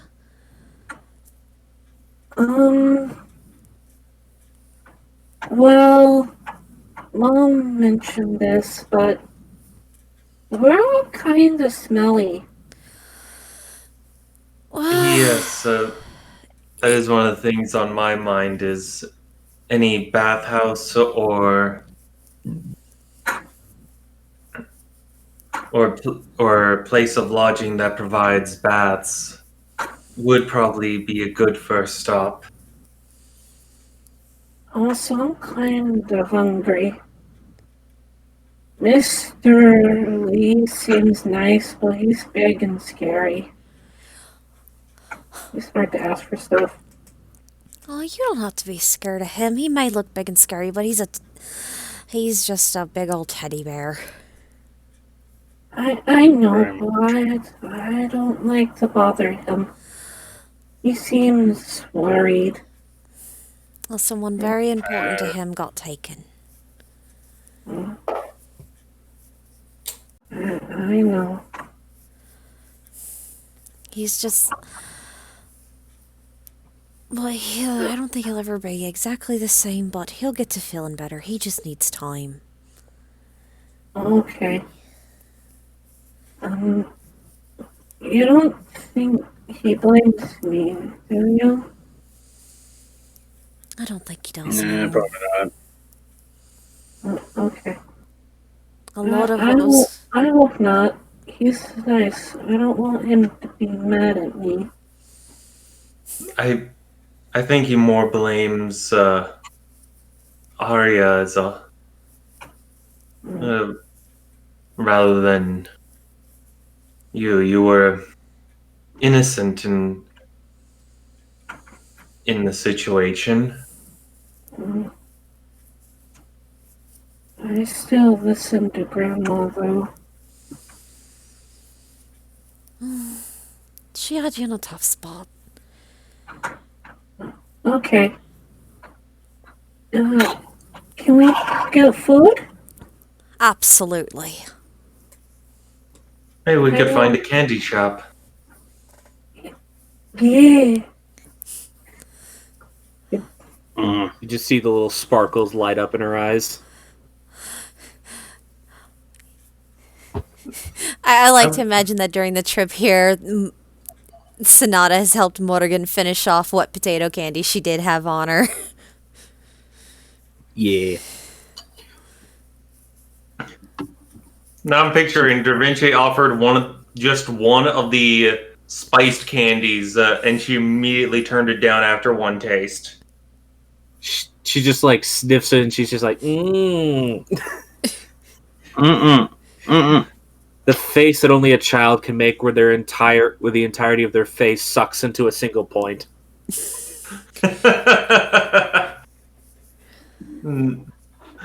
Just fair enough. That's not everyone's taste.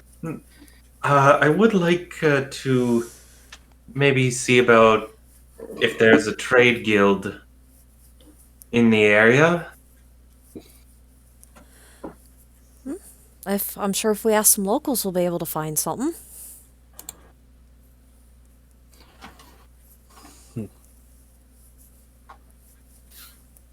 But first, food then bath or bath then food? Bath. We stinky. First, we find a place where we can get to a bath, and then we get some food. Okay. All right. I have all this soap, but we haven't come across a single stream yet. All this soap, but not a single place to take a bath. Also, to be fair, you've come across plenty of streams, but you guys have been staying in the cart at almost every occasion when you pass them. Speed was important. Yeah, except that one time you stayed outside the cart to experience Galadriel running across water. Yeah. Right around here. Yep. So that would have been your bath opportunity, and you didn't take it. Well, we weren't stinky yet then. You were a little stinky, but not too stinky. There's no deodorant in this type of setting. It also depends on the person. Some people can go for a while before they stink. True, but you've also been very stressed. Yeah. Especially as of late. Yeah. Alrighty then. So, an attempt to find a bathhouse. Who would like to head this investigation check? I volunteer Brimstone. Does Brimstone volunteer Brimstone? Failsy has really good. You're the one who wants to find it. Failsy I also thought Failsy ran off already. she ran out of the car. She was standing outside. Oh, okay. She was doing the sonic foot tap waiting for us. Yeah, as much as she's Just ready to vibe. cause havoc, I don't think she's stupid enough to wander a new city completely by herself. Again. Just vibrating in place. Again. Also, Making she- a lot of assumptions. Last time you lost your glass staff. True. sad face. Alright. Right. Alright, so who's doing it? I mean, I guess. Alright, does anyone want to assist him? I could assist. I have 6 in investigations. Alright, so, per what I've talked about before, when you're attempting to assist a person with a role of this nature, because this is not a combat situation, so you have to make your own check of the sort, and if you can exceed 10, which shouldn't be too hard for you, the assistance goes off without a hitch. Looking around. 17. All right, so Brimstone will have advantage on his roll. Okay.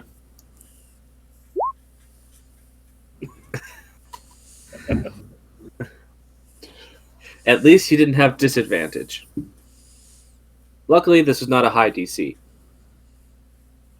It takes a while, and it ends up being a problem of getting people to talk to you for the aforementioned fact that you're stinky. So half the time when you go to ask someone for directions to a bathhouse, they just sort of point you in a direction without paying much heed to you, because they just want to get away from you. But after about 45 minutes of walking, you all finally do... Wait, why is the music not looping? Mm. Darn you, music. I was just like, what's with this deafening silence? That's better. But after about 45 minutes of walking, you all do eventually find your way towards a large bathhouse.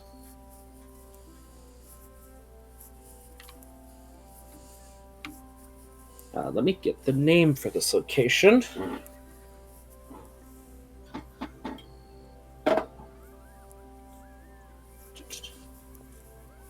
Let's see, did I have a puntastic or silly name written for a bathhouse in my notes of locations in Greatham proper? Yes, I did. DM came Right. prepared. I write down stupid names for locations and just like, that'll be useful when it comes up. That's fair. Alright, so it's sort of, when you actually get there, it appears to be sort of like a spa-type bathhouse. With the sign out the front simply being read as Suds Aplenty. Well, we do need suds. This place looks lovely. Being outside of this building, you are currently being not assaulted by, but rather welcomed by refreshing scents of lavender and sandalwood. Ooh. You said the two magic words for me above game. Yes. Yes, but those very refreshing and calming scents. And notably, this is actually a very colorful building. And I wonder what kind of clientele they have here. It's a bit odd because a lot of the places you guys have been in, like the various cities you've been in so far, have been particularly plain, especially in Jezebeth. It's stone and wooden buildings. They're beautiful in construction, but not particularly eye-catching on most occasions. Most places of business that you're going past in Grainham have been painted in some way, and they just pop off of the background. It gives the whole city the sort of not quite rainbow, but sort of this constantly shifting chromatic hue to it.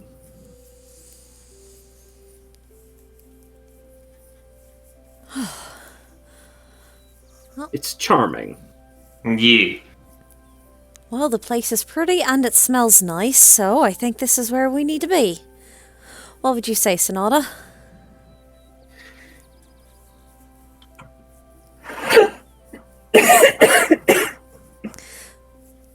Not in character. I like it. I want to smell like a flower. That shouldn't be too hard to do at a place like this. Yeah. Oh, it's good to get to see you smiling. Yeah, and she is. In fact, if no one really stops her, she just starts trotting her merry way ahead of you all, trying to get to the building faster. Morgan is following closely behind her, just like worried big sister. Another notable thing, the city streets of this kingdom are actually not super congested. Like, there's a constant hustle and bustle of people moving things around, but no one's in a hurry. It's not like in Fellhaven.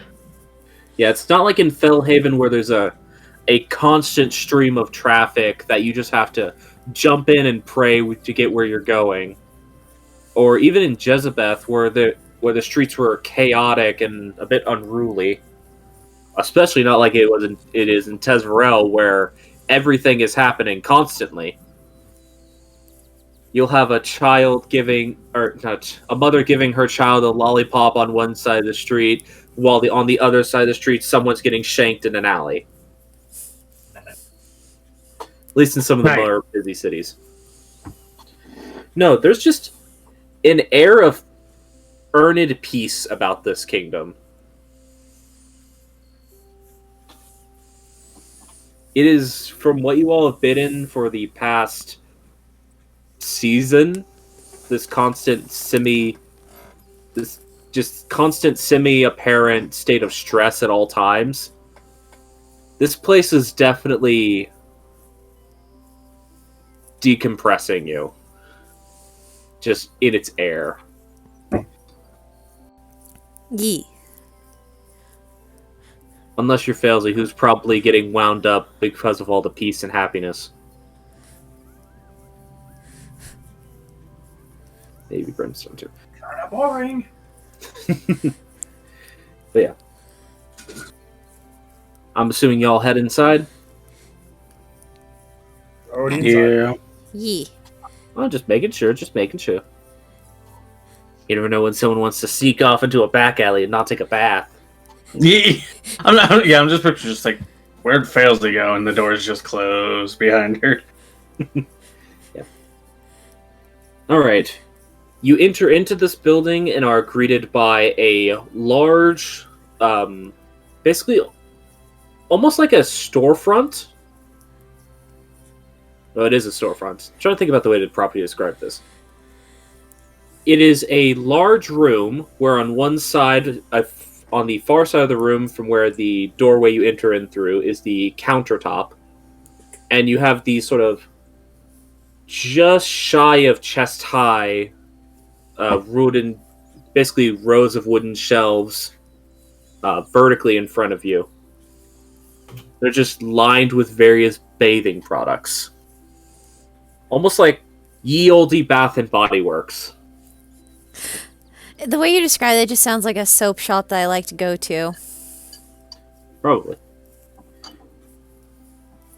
But there are just various collections of soaps scattered around this place. You see them stored in various methods, some of them just in paper, some in linen, some that appear to be stored within animal horns, with various tags denoting prices on each one of them. In other parts of the room, there just appear to be bottles of oils labeled with various scents. Just stuff of that nature. What you would expect in this type of store. Yee. But as you all make your way in, a voice sort of calls out from the countertop across from you.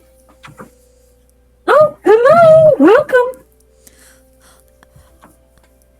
As you just see a female elf waving at you from the counter. Yes, hi! Why am I not surprised? Hello. Is this a place where one can properly clean themselves? Of course! Welcome to Spuds of Plenty Spa. If you all are interested, we can get you arranged rather swiftly with a bathing course. If you're interested in a bit more, we have various masseuse courses as well.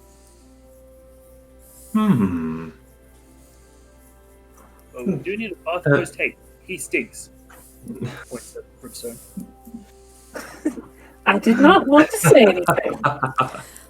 Oh, you'll have to forgive us. We have been traveling quite a bit on the road, and unfortunately, fate determined that we couldn't even find a source of water for a proper bath. Perfectly understandable, sir. We get plenty of adventurers into here. And trust me, some of them sometimes smell far worse than you do.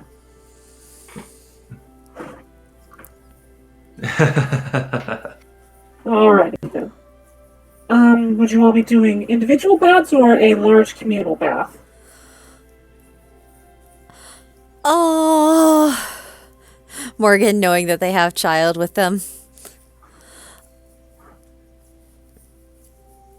Maybe you want to take Sonata Yeah. to you by yourself. I have no strong preference one way or the other. There seems to be an air of tension here that I don't understand why it is. 'Cause we have my niece with us. Well, if she's your niece, it shouldn't be anything too new. Communal bathing is pretty commonplace here in Graynham. Unless you all are from outside Graynham, in which case, then I can understand a little bit. Yeah. See what the issue is. We are from rather varied parts of the world. It doesn't bother me, but some of the others might prefer single bathing. Very well, very well. That will be a little bit more expensive. Is that alright with you all? Yeah. That's fine. Alrighty then.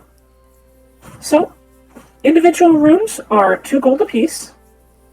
This covers full bath, full bath with all amenities, and she just sort of gestures around the room to the various supplies of soaps and bathing oils and things of that nature. You can feel free to choose from any of these to scent your bath, and we can even arrange for bath salts and or potentially a bubble bath to be drawn for you. If you have a preference of temperature, we can also arrange for that done. Why would you put salt in a bath? Well, some races need different viscosities of water to properly clean themselves. Some races don't even need water. I don't see any among you, but there are quite a few alien races that actually will not bathe themselves in water, and some of the more beast folk races that bathe themselves in dust. Huh. Just there being a giant dust room where there's a or a rock room where the lizard is just rolling around back. There's just a dust room for all the chinchilla folk. Pretty much. They exist. Oh my god, yes. We also occasionally get in things like Tabaxi and Leonin who prefer their bathing done on a more personal level. But again, none of you are that. I don't believe so, unless someone is hiding their true appearance. Which we do not mind. We just like to know so we can properly set up your bath accordingly. Yeah, no, I'm not good at that. Alright, so do you all have any preferences? I can go in order if you'd like. Since you're the first one talking here. You, sir. You look rather dashing. Thank you. Communal bath is fine for me. I would like all the amenities and with near boiling hot water. And how much is it for a masseuse afterwards? Alrighty then. You see her just making various notes on a piece of paper. For the masseuse course, it depends on how thorough you would like them to be. There's a basic muscle massages to deep tissue, for some of the more adventurous and particularly sore, all the way down to magical healing massages. Wait, that's a thing. You've never been to a an upscale bathhouse before, have you, sir? Him, military man. He just looks down, looks at her. I will never make an assumption. We have plenty of fine, upstanding military that come into this place to enjoy their time off. Yeah, no. No. Alright then. I will put you, whenever it comes to your turn, I'll make sure not to mark down a masseuse course unless you say otherwise, and give you the basic bathing course, because you don't seem particularly interested. That's fair. As for me, I will go with the deep body, or the deep muscle masseuse. Been having to be rather strenuous and on my body, and unfortunately, stretches can only go so far. Very well. That will be an additional 3 gold charge. Is that alright? That is perfectly fine. And for the communal bath, are you going to be the only one participating in it? And she just looks between the other party members. I'll go in the communal bath. Look, as long as it's hot, I don't really care. Very well, so that would be 3 for the communal bath. Rather than 2 gold apiece, that lowers the price to 1 gold apiece.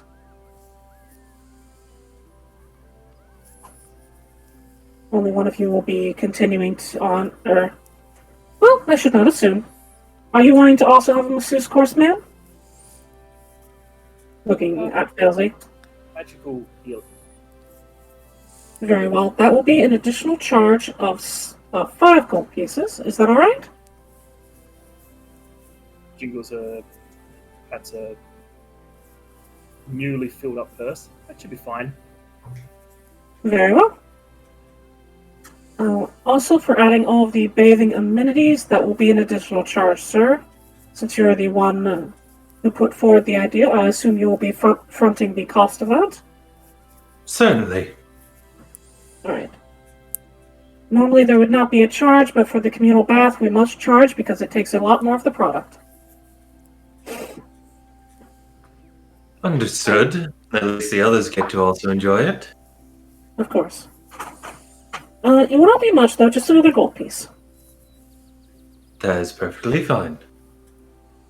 Right. Very well. That is currently bringing your total up to... So 2 for the bath, 2 for the deep course, or 3 for the deep course massage. That bring your total up to 5 gold pieces.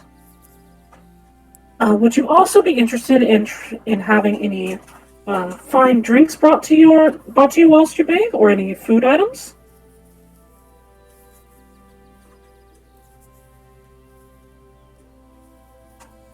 Da Vinci will first look to the others and wait for their response first.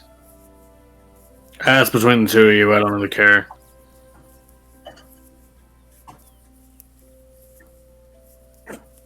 What was the question? Drinks or food? You want any? I could eat. It won't be anything heavy. She's essentially asking if you want, like, fruit platters brought in for you. Starting to feel like home. You're not wrong. The more she speaks, the more this is sounding like the Zemotus Temple's bathhouse.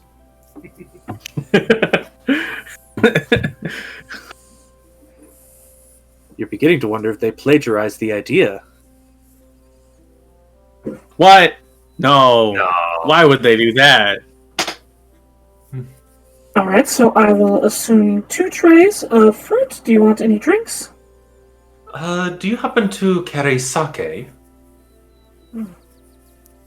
It's an import from the north, and it's thus a bit more expensive, but yes, we can procure that for you. Well, how about some of the Blossom Kingdom speciality? What do you say?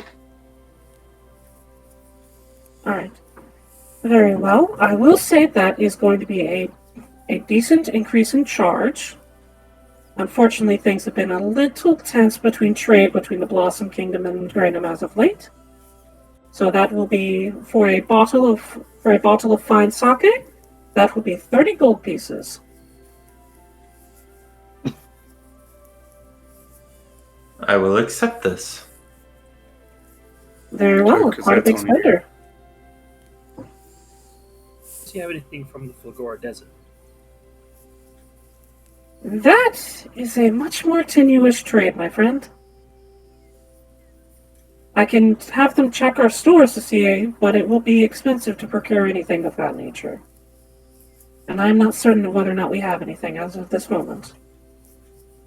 You're welcome to share my sake with me. And so are you, Brimstone. Never had that. I'll make sure that multiple serving trays are provided for the sake then. My treat. Alright then. That just about covers it then. Do you have any preference of scent? You can pick any from the wall.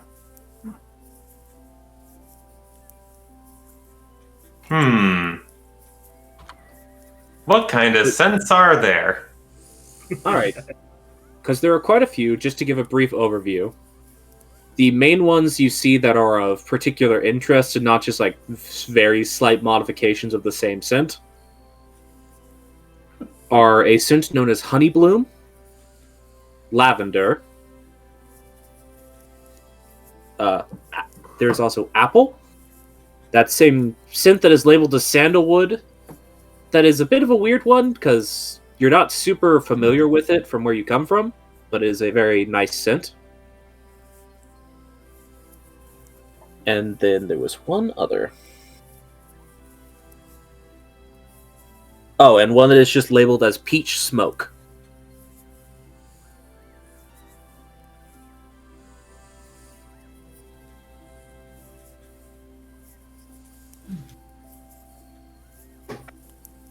I'll leave it up to the rest of you.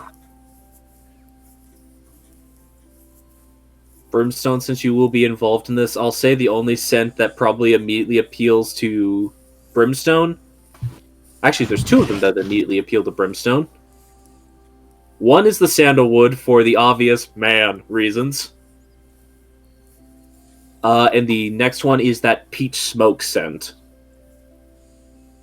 Because it smells very similar to the smell that Bliss has had on her almost every time you've met with her. Beyond the smell of candy. Mm-hmm.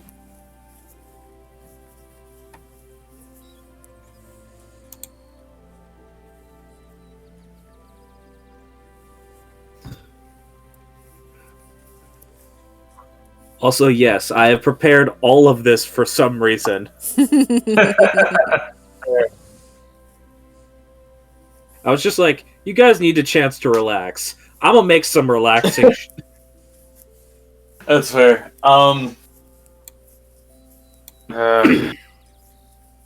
I guess I'll go with the sandalwood. That one ain't too bad. Very well. While it is a communal bath, they actually can be pardoned off. So if you'd like to have an additional scent, we can do that for you. It will not adjust the cost. I'm admittedly tied between the honey bloom and the peach smoke. Both lovely scents. Yeah, popping them open, you can actually get a decent whiff of them. Honey bloom is interesting because you would immediately expect it to smell like honey, but it actually more accurately smells like orange blossoms and citrus fruit, with like this very subtle underhint of honey. That's kind of what I was expecting.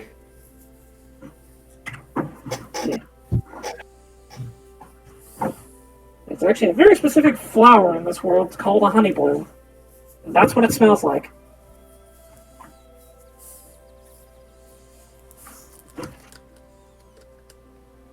Alright. And what does the peach smoke smell like? Peach smoke, the most accurate way to describe it for you, is it does have the scent of when you bite into a peach, but also the actual smell of like a peach pit. That sort of very subtle, slightly almondy smell as well alongside it. And there's a tone of that, what you would expect of like a wood smoke scent. I'll go with the... How much would it be to cordon off the scents? It, like I said, that is no additional charge. No additional charge. Then I'll go with the peach smoke, please. Very well.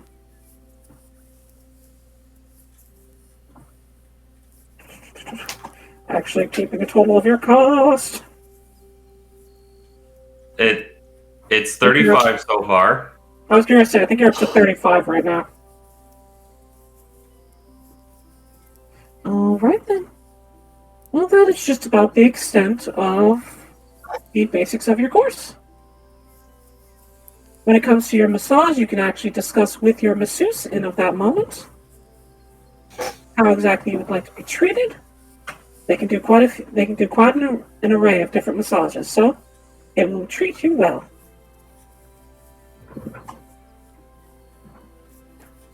Alright. How about you, ma'am? And she just looks at you, Morgan. Yes, with the individual... It's alright for me to have my niece in there with me, though, correct? She's certainly small enough that it won't be a problem. We say that they are individual baths, but they are large enough to fit 2 to 3 adults comfortably. Alright, then. What do you The say, communal Sonata? bath- Yes, the communal bath is actually typically made to fit 8 to 10, but understandably so. Alright, then. What do you say, Sonata? You want to go all out?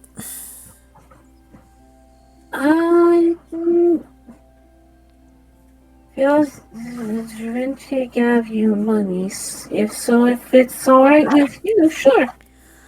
Alright, then. I guess we'll do a individual bath with all the amenities as well. Very well.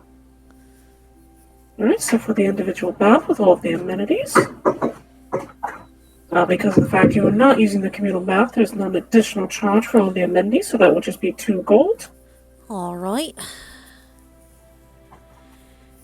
Are you also wanting to have similar to them, are you also wanting to have a fruit platter brought in? Oh, I hate to tell you this, but I cannot offer you any alcohol in your course, because you have a child with you. That's perfectly fine. If there's any, local specialty tea, that would actually be quite lovely.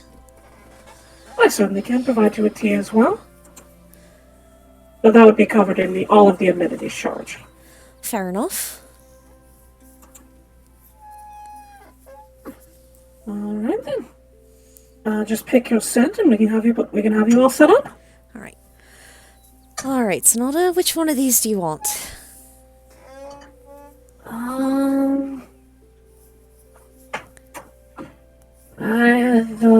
This flower one. It smells good. Alrighty. She just holds up the little jar of lavender scented oil. Alright, so that's what we're gonna go with. Very well. If you all could go ahead and make your way to our changing rooms. And she gestures you back behind the counter. She opens up one of those little flip over portions of the counter that's open that lets you have a clear walkway through. Alright. Just head through that back door and someone will be with you in just a moment to lead you on the way. Thank you very much, Thank you ma'am. very much.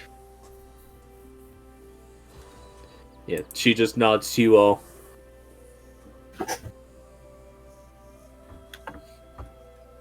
I forgot to say this, but she did collect the coin to pay for this. So if Okay, you I wanna was go ahead- wondering if that would happen. So, Vinci is paying 35. Failsy also.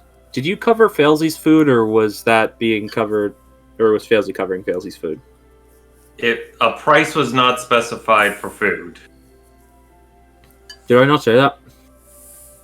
I don't going- think you I'm did. sorry. No. I'm sorry. It was just a single additional gold piece. Okay, so I think that's 7 gold for Failsy.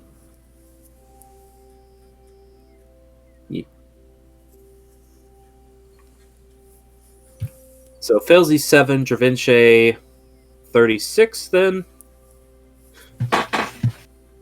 And Brimstone 1.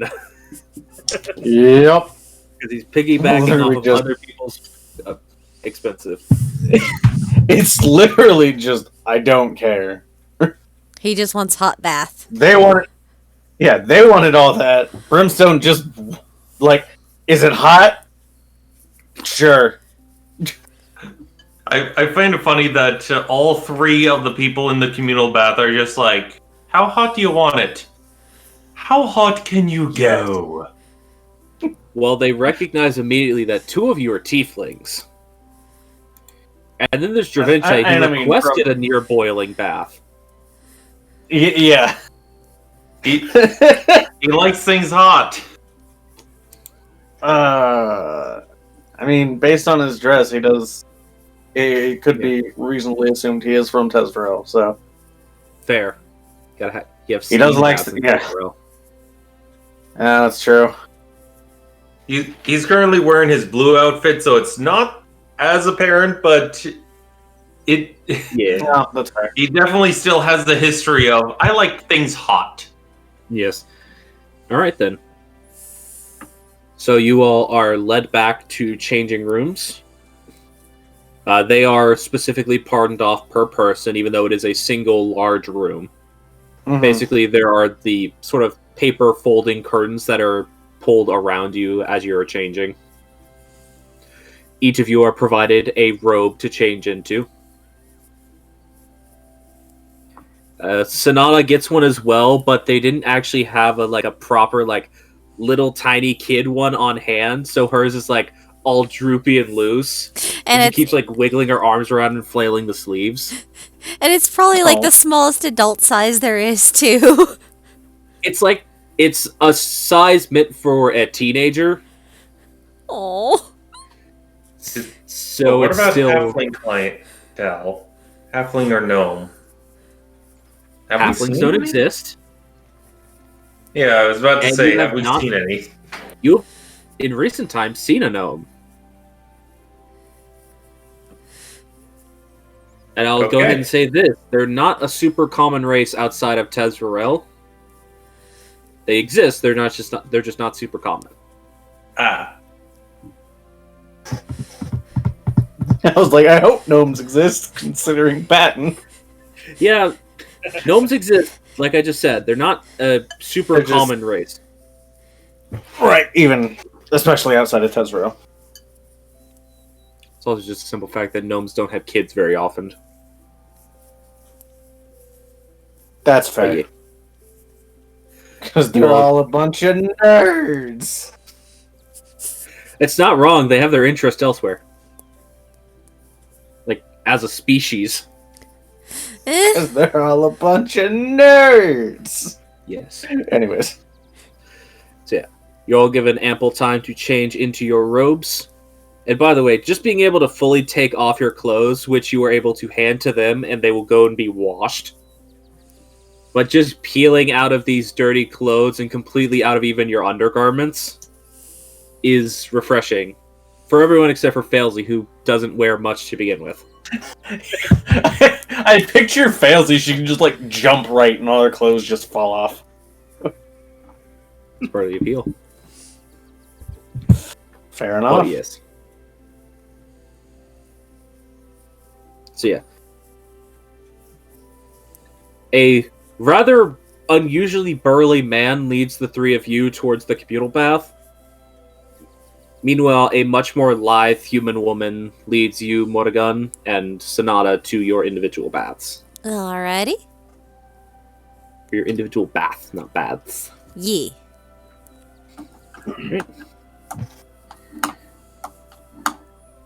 Don't know if you all want me to go into detail of describing your bathing process. No, I'm good. Just, we have a lovely time. Da Vinci shares the sake, so Failsy and Brimstone get to try it. Oh, that was actually a thing that needed to be answered, because Failsy asked about if they had anything from the Fugora Desert. Yeah. And also because there was a question of what sake you wanted. So just, I rolled for this. They unfortunately didn't have anything specifically from the Flagora Desert. Ah, I'm sorry. Yeah, darn. And as for the sake, they have a couple of options. One was just plain rice sake. It's still a very fine sake, but it is just the standard variety. They have a peach sake as well. And then there was another drink that was part of the sake, but was just labeled as Aether. Aether. I feel like I've heard that one before.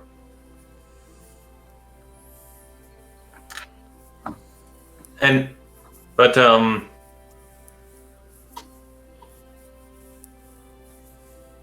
I imagine Da Vinci's most commonly had the straight sake, especially regarding his clients. Mostly straight or a various fruit-flavored sake. Well, if he's had fruit-flavored sake before, then he'll go for the peach sake in order to let the others have basically best foot forward, since sake can be an acquired taste. This is fair. Alright then.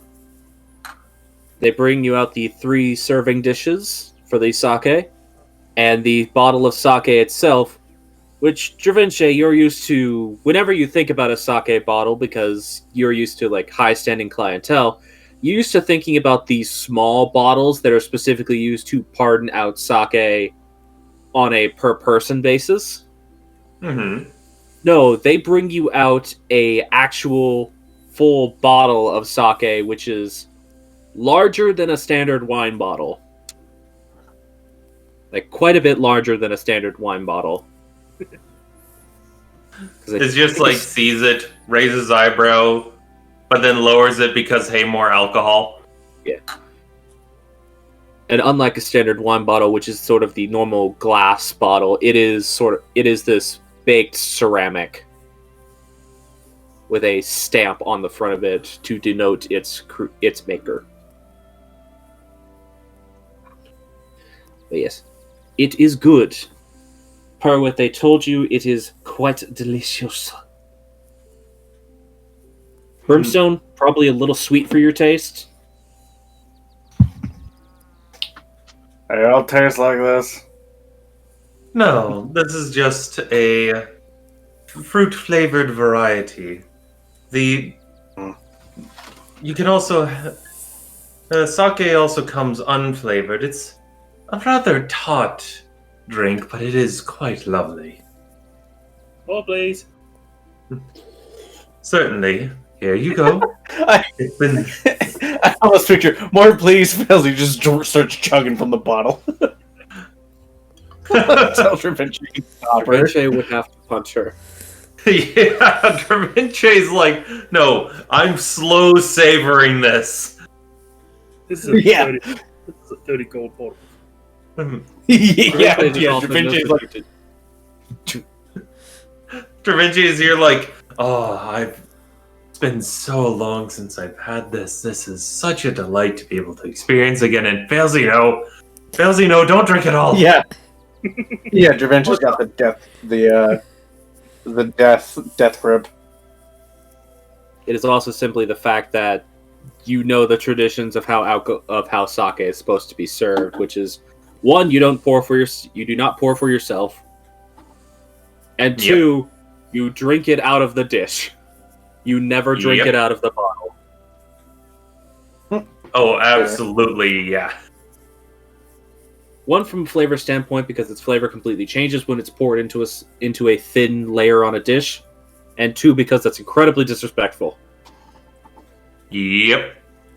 Felzy is irreverent as fuck. I imagine Felzy trying to do it is just like, okay, I'm gonna have to teach you some things. Slap. Girl. Motorgun, on the other hand, you have a very peaceful, calm bath by comparison. Imagine just quiet, calm conversation, snacking on fruit, sipping on tea. Multiple times where Sonata just takes giant bunches of bubbles and molds them into things on your head. She lets her.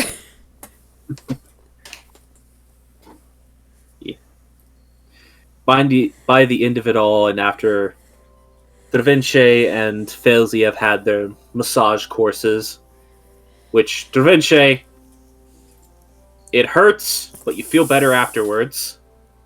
That's the point. Exactly. Felzy, it's pleasant. It's very pleasant.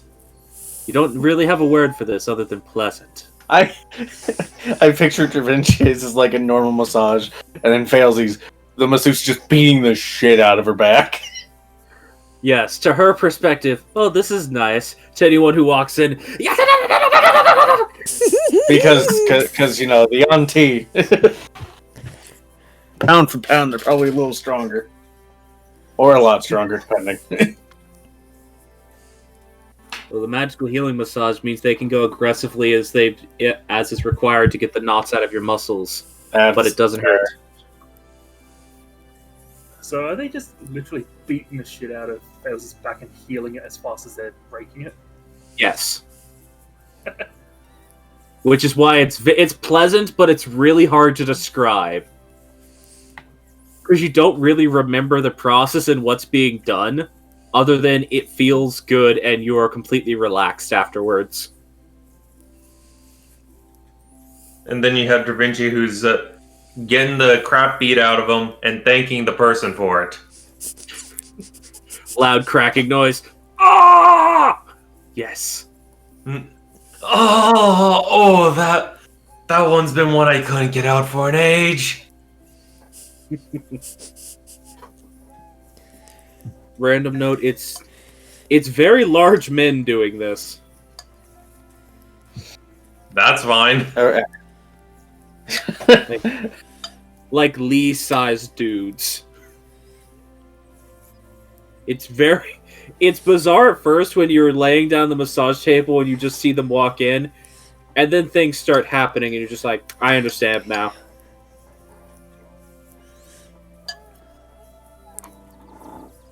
But yes. You all complete your courses, feeling rather relaxed afterwards. Both Felzy and Dravince, because you did get a massage course from this, for the next 24 hours, you are going to have advantage on all dexterity-based checks. Sweet. We are super limber.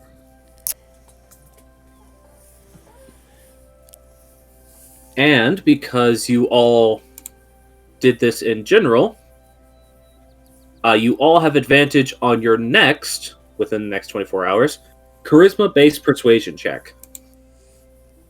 Nice. Ooh.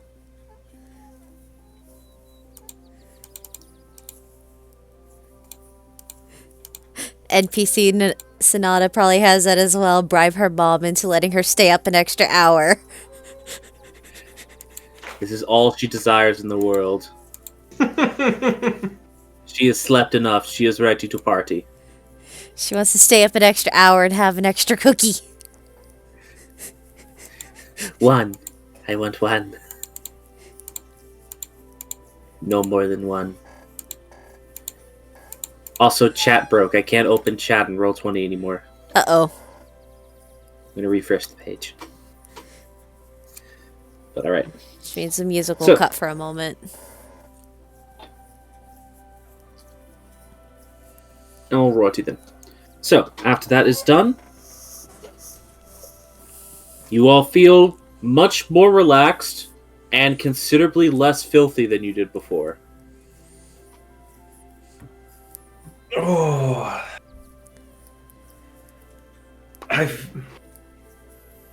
Now I can feel I can dance myself into a knot again.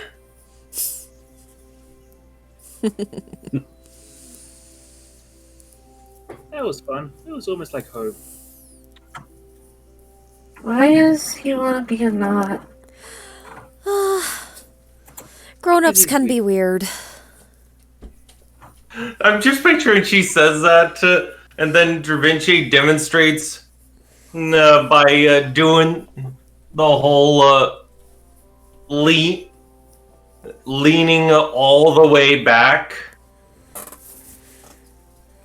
She watches you do it and tries to do it herself. Careful, careful, Gets- careful. Gets a little far back and starts to fall backwards. Morrigan's gonna catch her. Yeah. You do so without issue. You saw it coming a mile away, so no rolls required. You work on your flexibility. You can do stuff like this and many other things. Oh, pretzel man.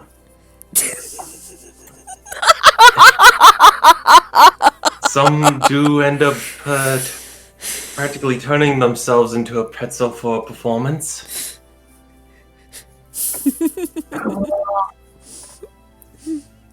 I tend not to do that. I'm not that flexible, but I can try a few techniques.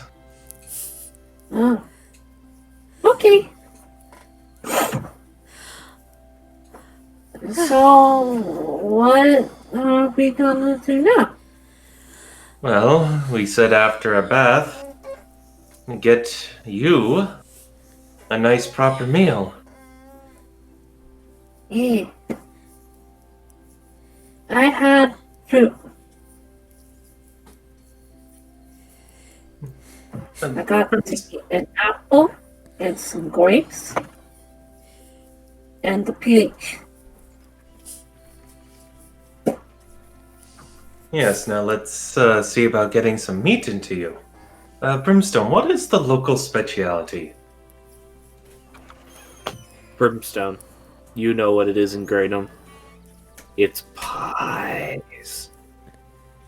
Specifically, meat pies. Greynham as a culture is obsessed with pie. You're not really sure why. There's a lot of fucking pie.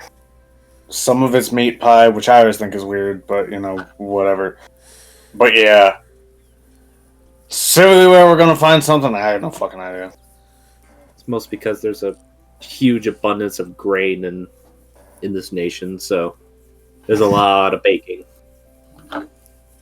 Yeah, that's true. Oh, so similar to the Emerald Plateau then? I mean... Yeah... Brimstone, it's not hard to draw the connection of you're aware of the fact that the Emerald Plateau is literally an extension of the Emerald Bastion. Yeah.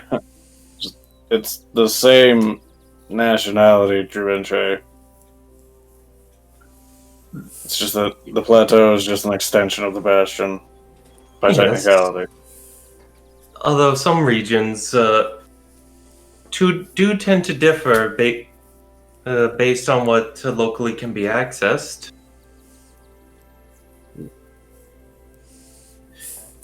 So it's good to check. And I guess that's fair. It also doesn't help that I don't think Brimstone is the type of person to care much. Also true. Is it food? So there are probably other local specialities that he just isn't aware of because he doesn't care. I'm sure if we walk around and follow our noses, we'll find something that smells good enough to eat. Probably. Yeah. I'm gonna smell. She just starts doing what she saw Lee do earlier, where she just sniffs the air and tries to follow it. Just starts walking in a direction. Morgan's following closely behind her, going, "Hand! Hand! Hold my hand!" Hand.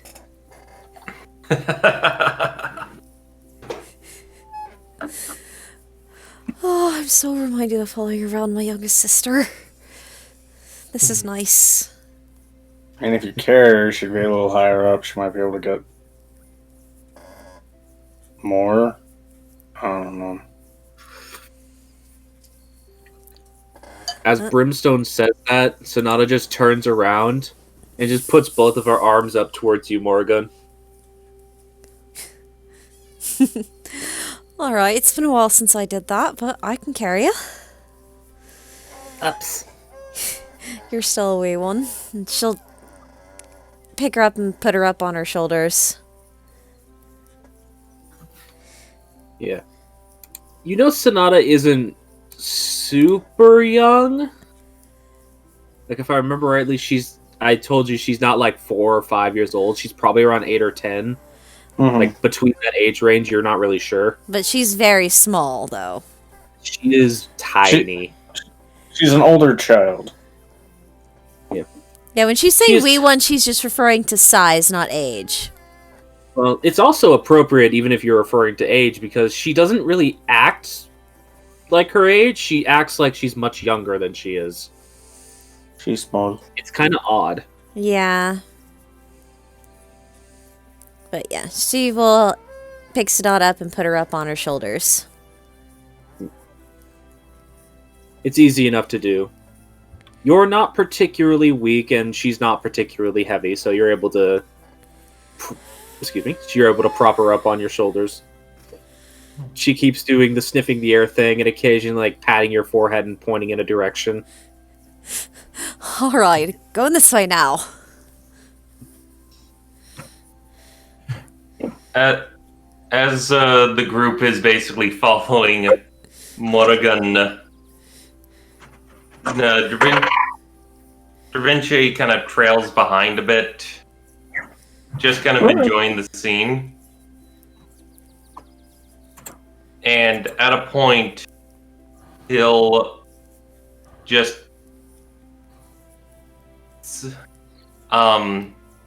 covertly pull out the pocket watch to see does anything come up on the radar.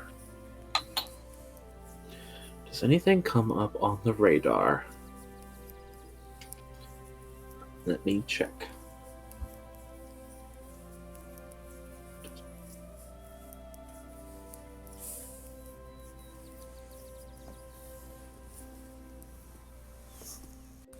Yes, actually, it does start pointing in a direction. It's not a super strong point like what you were getting in Fellhaven, but there is a point. So kind of like similar to the Emerald Plateau. Yeah. And as you sort of look around, it is pointing towards a large building towards the south of the city.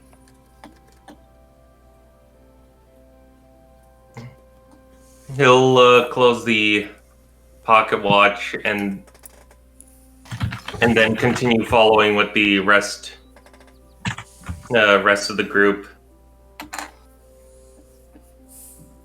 Alrighty then. So I roll for Sonata to do a survival check to try to track down the scent of food. Mm-hmm. And though she has negatives out the wazoo, she rolled a natural 20. Nice! She wants food. She hungry. Yes, she hungry. So now that she's out of depression land. Yes. Yeah, weirdly enough, as she just occasionally like pats you on the forehead and keeps pointing you in different directions, After about 10 minutes, you do find all of you find yourselves in front of a particularly busy-looking tavern. And here we are. Good going, Sonata. I'll go ahead and describe this tavern. It is somewhat unassuming from the outside, but you actually see on the sign hanging down in front of it a depiction of an hourglass, with the grains of sand falling towards the bottom of it, and mostly welling in the bottom. And the sign simply reads, "Minutes lost." Fucking do it. I'll be quiet. Alright then.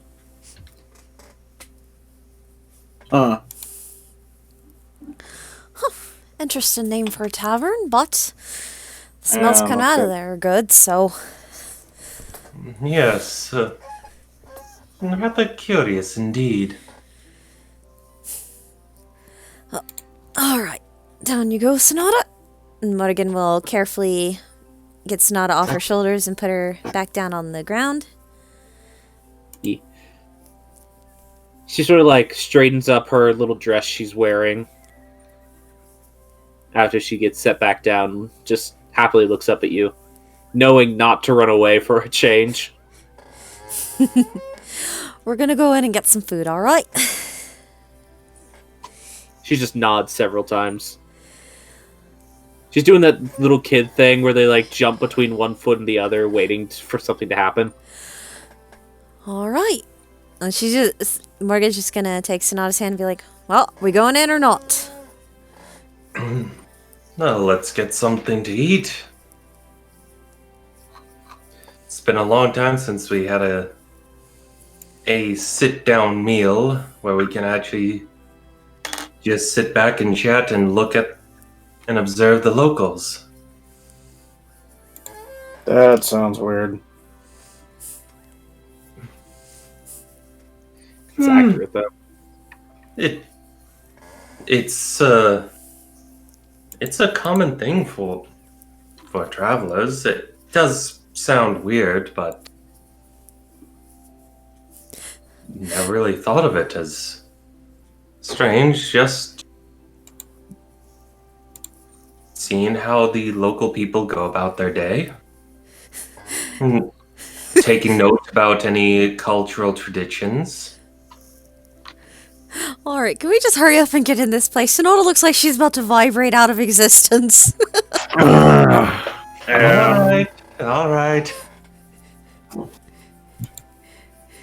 Alrighty then. So, you all head inside, and there's an immediate sense of just this jovial air around you.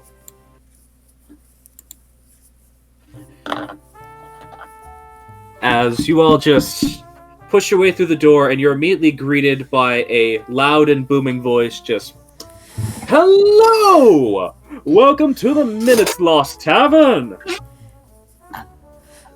Feel free to take a seat here at the bar, find yourself a table. We'll have a server to you in just a moment."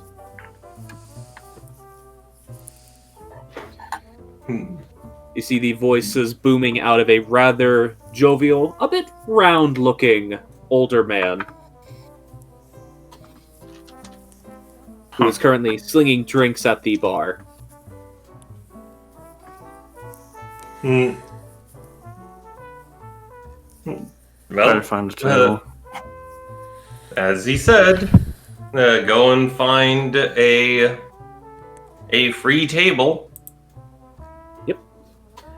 There's quite a few free tables. You guys are coming in here about as midday as you can come in here. So this tavern, it's got a couple of what appear to be regulars who are probably just now getting off of a job at some form of labor company. A couple of big burly people who are just enjoying themselves a nice thick bowl of soup and stew. And you can tell that smell that you were getting outside, that like savory meat smell, is coming from the stew that they're currently eating. But after you all get yourself seated, A couple of moments pass before a interesting sight beholds you. A set of clothing walks towards you. Just clothes. No one in them. Did someone have an accident with invisibility at some point? Oh, don't mind that. The servers just don't like to be seen. They'll take your orders still just fine, though. Huh. Yeah. The figure you see before you is currently clad in a pretty traditional server maid outfit. Not like manor maid, but just like the very traditional apron, long skirt, and corset cut design with the bonnet hat on top. They don't say anything, but a pad of paper seems to just float out of one of the pockets on the outfit. A pencil floats out of another pocket, and they seem to be waiting to see what you say. I'm from out of town. So, what would you recommend as some of the specialities that has to be tried? The invisible figure sort of taps the pencil against where a chin would be on their form, and then reaches it forward as if to gesture at something. And none of you were given menus, but when you look down at your hands to see where this figure is gesturing, you're all holding menus. Kind of magic bullshit. Okay. It's like literally that thing where your attention was on this, what appears to be invisible woman, and then you look back and you're just like, where the did this come from? Huh. Sure. It's like one of those like big diner type menus. Right. Where it's just like one page front back. Yeah, but it like opens up like a big folder. Ah, gotcha. But she starts gesturing to a couple of different things. No sound coming out of this figure, by the way. But you see various things she gestures to are a thing simply labeled as a beat. My brain short-circuited on a word. Oh, I hate that shit. I hate it when it happens as well. Okay, sorry. The things she gestures to specifically are the big beef stew,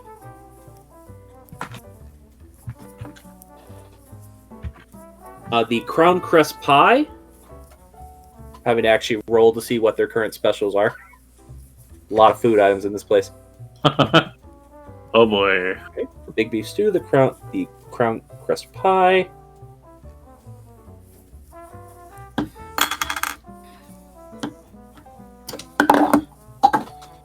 Ow. And the third one. Which one on this list?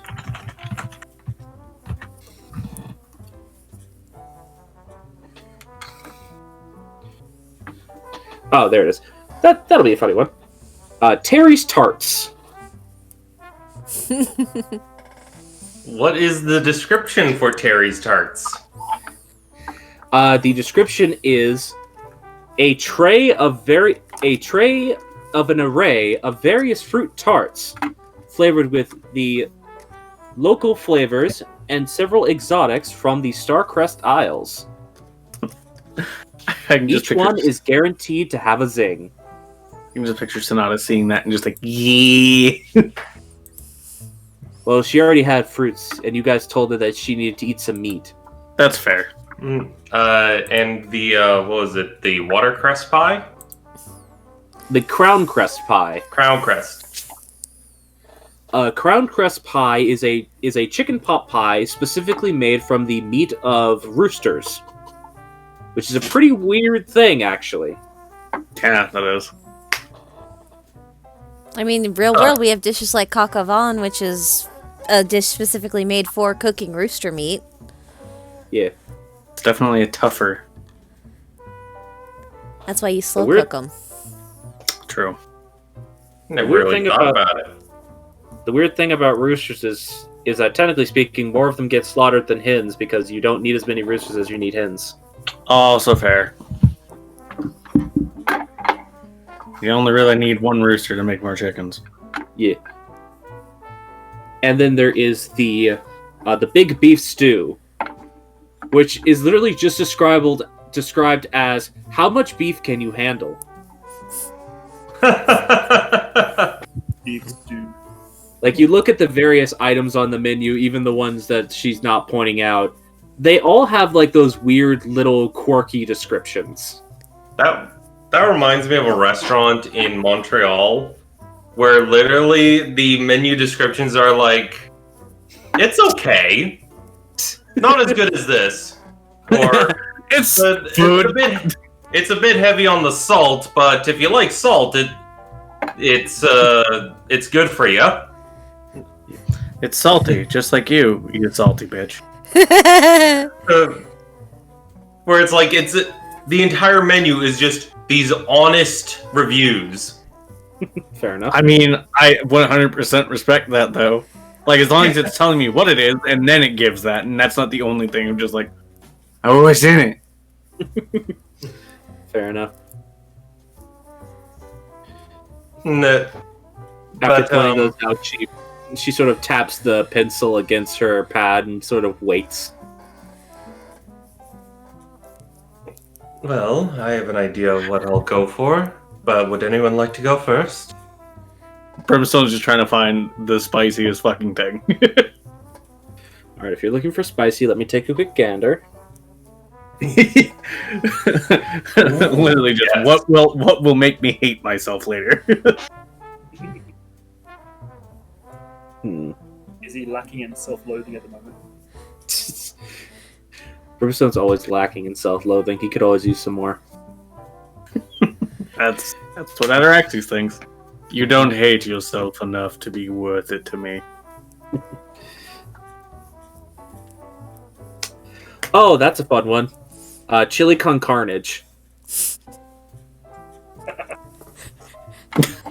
Oh. Brimstone just sees that and just... It describes it as a pork-based stew. Technically, it's pork-based chili, not pork-based stew. Chili and stew are different. It is a pork-based chili flavored heavily with Tesvarelian spiced peppers. And it has an actual heat rating that you are able to choose from. And the heat rating is Granum, Jezebeth, Tesvarel. You can tell that is an ascending order. Oh, yeah, absolutely. Huh. Alright, I don't know what I want.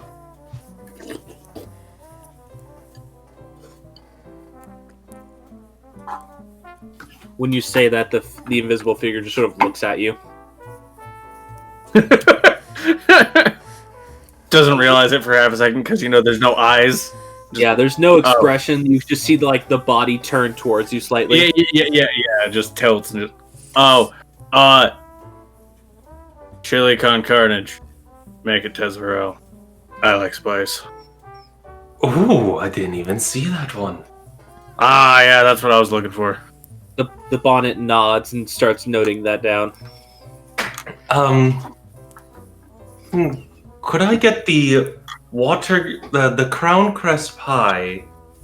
But can I have also a small serving of that chili as a side? Also Tesvarelian, unless you can go hotter. Are you challenging me in my own game, Javinci? As you say, unless you can go hotter, and you see the pencil wag back and forth as if to denote no.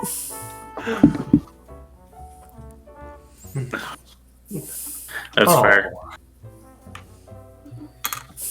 I guess at some point they would probably have to have you sign like a release of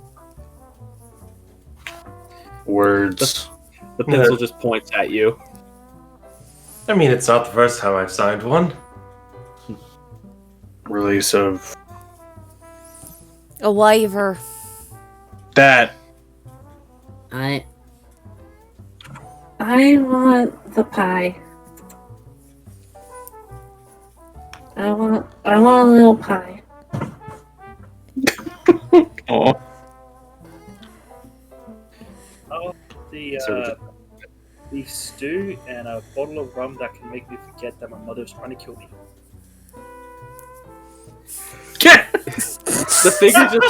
The figure just sort of rubs its invisible chin, then just slowly nods and writes something down. Brimstone just like looks at Failsy like, Failsy, are you? You know what? That's fair. Da Vinci just does the drops the menu down, claps his hands, and puts his head towards them. Brimstone, the stuff we had at the Zemotus Temple, would you say that was Tezverel spicy or below that?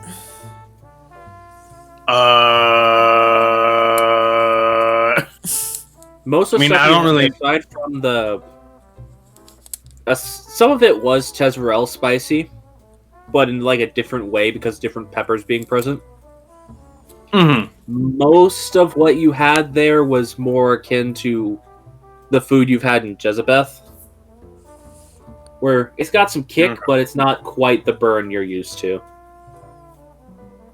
I mean, I don't necessarily know what their scale is, but if we're going on the general scale, it was about Jezebeth. I mean, it had a different... There were a few things that were rather that were quite spicy, but that was more the stuff that you were challenging yourself with. Yeah. It has a different, texture, I guess. I don't know. Oh, I'm just trying to build my spice tolerance is all. She has a better probably go then. Alright. Probably go for your mid then. Alright then, I'd like to get the chili con carne Jezebeth, please. She nods and notes that down.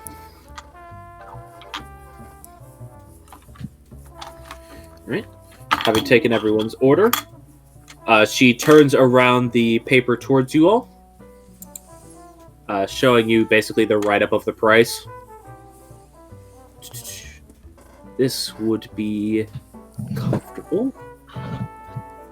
Oh, meals. Yeah, this... Stupid table. You hard to read. Yeah, tables are generally hard to read when they don't have words. Yes, it's comfortable. So each of your meals individually would be 5 silver pieces. Da Vinci, because you asked for the additional serving, that would be 6 silver pieces. It's a small serving. And then failsies. Failsies. Next to the thing where you mentioned the bottle of wine, or the bottle of rum, it has a question mark of... You said, forget your mom. It has a question mark of forever or for now. For now.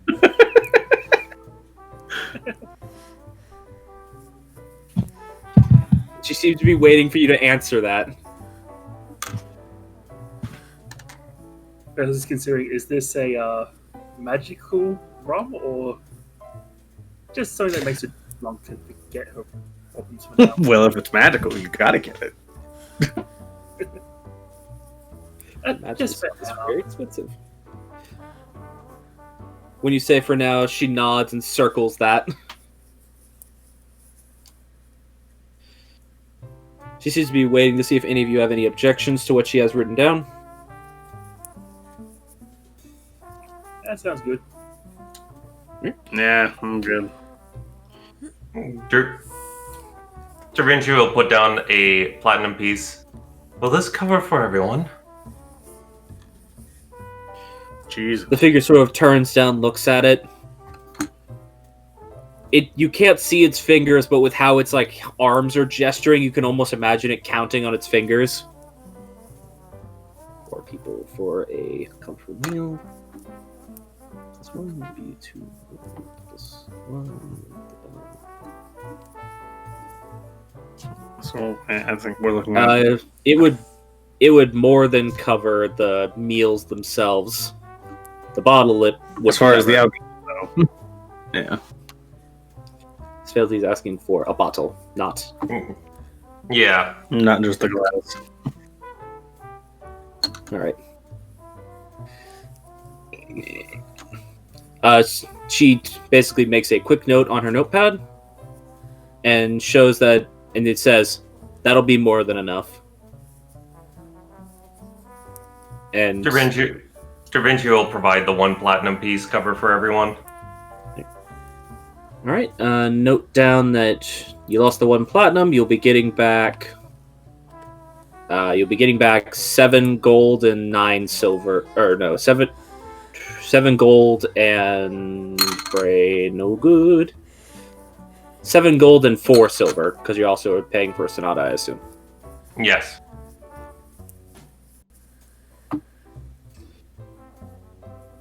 Right. She just does that literally right in front of you, reaches into a bag that is strapped to her side, and immediately gives you your change.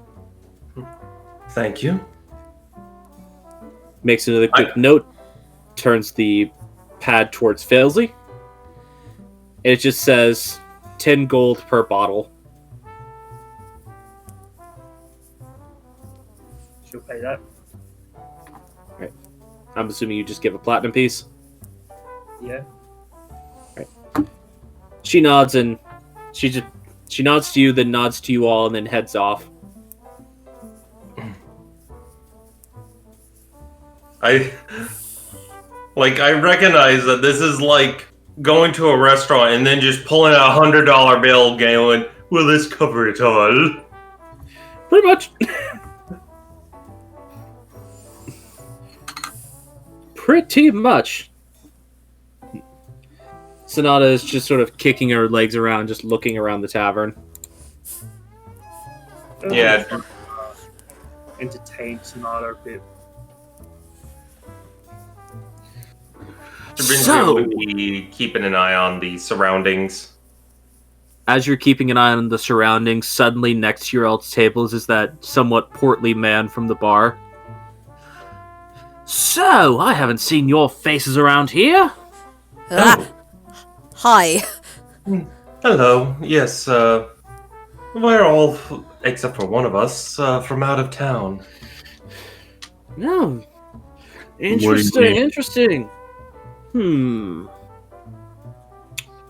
Actually, come to think of it, I may have seen your face before. That green skin color looks familiar. Anyways, I mean, still don't recognize you though. not a lot of people have it, so. Yeah, it stands out a little bit. But that's no matter then. So, who are you all? I'd love to hear stories from travelers. Well, I myself am a traveling entertainer from Tesferel. So you're like a dancer, and he like steps away from the table and does like a really bad like mock of a belly dance, and it's made especially hilarious when you by his big jiggly belly. Yes, that is just one of the very many dances that I tend to perform. Lovely. Say, would you be interested in perhaps actually doing a performance? We haven't had a performer here in a while. Of course, not now, but think about it for the future. Well, I'm gonna be in town for a few days. I wouldn't mind having a bit of an outlet. He nods, and then looks over at something happening on the table, just like, "Oh, you must be from that snake temple. I've seen that spell before." Have you?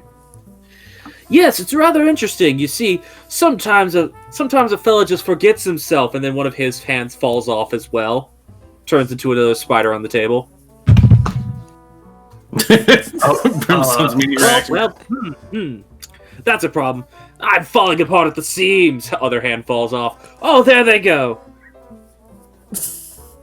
You good there, Captain? Yeah, I'm fine. He just slaps his wrist down onto the table where the spiders are, and they just turn back into hands. Oh. Nope, not on backwards. I'm good.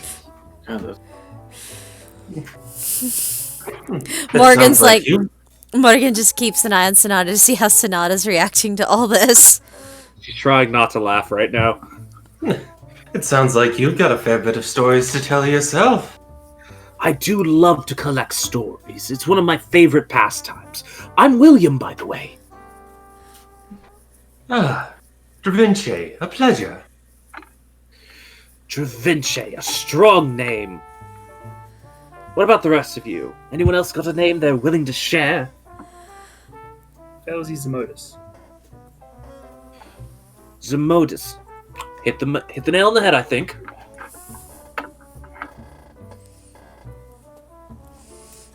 Brimstone.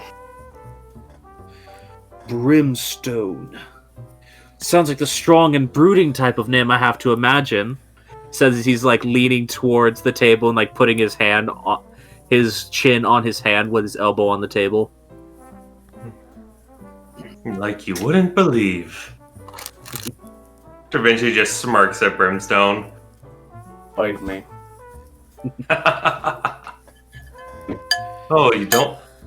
Be careful, I might take you on that offer. I will shoot you. Now, no gunfire in this fine establishment. I will take that up with the guard if you do. That's fair. Brimstone, Now, if you do it outside of my establishment, I have no say in that matter. But inside my establishment, please don't. Yeah, I don't have any intentions of actually using the thing unless something else happens. Fair enough. And so what you're saying is, for him to shoot me, he'd have to take me out back? Oh my god! Again, I'd prefer if it didn't happen, but I don't know your lives yet. So, No, I don't know I'm if that's a good. likely chance. I'm just messing around with him, don't you worry. Oh, it's all well in games, I assume. If it's not games, don't play them. You shouldn't be rude to a person for no reason. That's a terrible thing to do. And you, ma'am?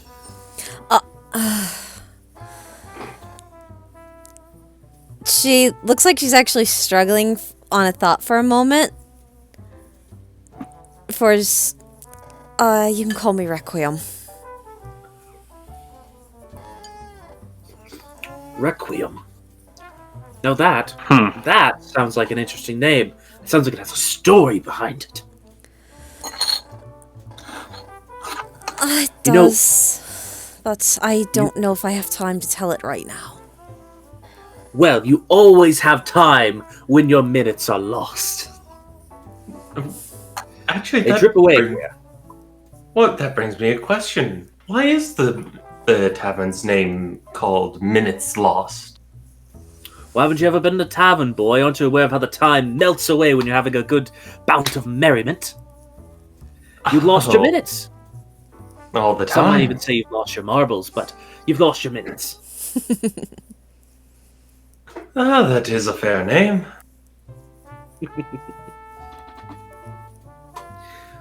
Yes, I do so enjoy it. Took a while to think of. The branding on it was hard to get right. Had to get a sign painter up here, painted exactly as I wanted it. Just enough grains of sand. Perfect. Took 3 signs to get it right, you know.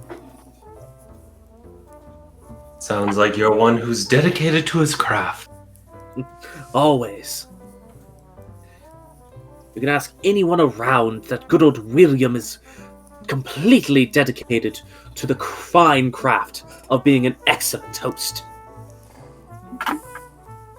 You remind me of a few people back at home. That amount of dedication. I'm not surprised. Tetrarelians are known for the dedication. So, since you all are obviously new, you've not been to this establishment before, I'm going to offer you something I offer every new person who comes in this establishment. And that is a very simple trade. You tell me a story of your life, I get to know you a little bit better, and in exchange, you get a free drink.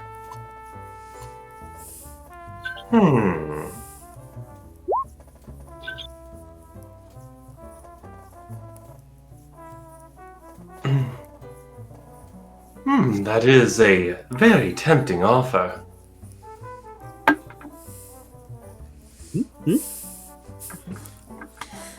I like all kinds of stories. I have a penchant for collecting stories. I write them all down in this big book so I never get to forget any of them. Well, I hope the free drink offer is also for non-alcoholics for in case children decide to share, as she says as she gestures to Sonata. I have a plethora of juices. Perfect. Juices, various creams. If she wants a float, I have actual soda water. Not many places around here can get you soda water. Some of you probably don't even know what that is. I would say Morgan probably doesn't. The only one of you who probably knows what that is Dravenche. And you know, that's a really fancy ingredient. Oh, it's been half an age since I had that. What is soda water? How to describe it? It's a very unique kind of drink. From your accent, I can tell that you must be from one of the Palecrest Isles. Is that right? Yes, actually, I am. Well, you know how in the Palecrest Isles, on some of them, you have these roiling bogs. Mm-hmm. They just froth and bubble and spew out gas. And some of them don't smell too good. Now imagine that type of bubbly sensation, but with none of the terrible smell, and it makes any drink that is infused with it have this sort of effervescent quality. Some people first trying it would call it angry water. But Some it people is call it spicy water as well. That is true. Okay. So if you ask me, it's actually bitter, because there's something weird that happens with just water that makes it a little bit bitter. But with some right flavoring, it is almost near addictive. Delicious. So if you're interested, I can get you some of that as part of a free drink. Or that little missy there, if she wants to share a story. If one of you share a story in her stead, I can do that as well. I can make her a fizz.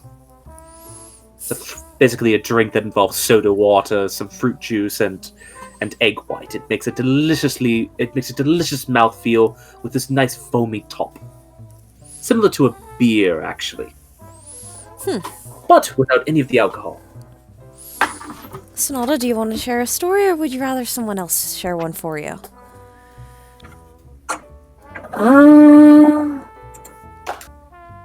She just... As she thinks about it, you sort of see this far off look sort of overtake her eyes. I don't have any stories.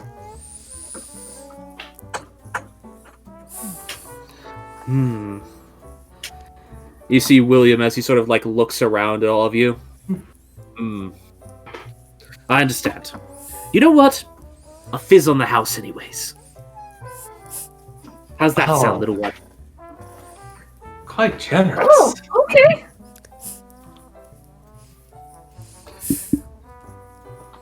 Yeah.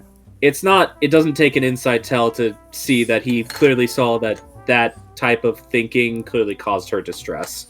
So he's just trying to lighten up the mood and make a little girl happy. This man's existence seems to be trying to lighten up the mood. Alrighty then. So, anyone have a story? Your food's cooking anyways. Might as well tell some while you wait. I can share one. Alrighty then. Alright. I actually am going to say... Sorry. Yep. I don't mean to cut you off, but we're getting pretty late. Yep. That you guys exchange a couple of stories, share some drinks. Failsy gets totally hammered, because she got brought some good stuff. And you have an incredibly pleasant meal, wasting the night away at Minutes Lost. I'm assuming the Jezebeth Kung Carnage is of a level Morrigan can handle, even if it makes her sweat a little. Yeah. But it's a very pleasant evening as we move towards the close of the game. I think that's where we'll wrap up for tonight. We are getting pretty late. Yeah, it's getting close to midnight. Yeah, we went a little over from what I was planning. It's fine. Hey, roleplay takes time. Yee. Roleplay takes time, especially when I have to give long-winded introductions and descriptions.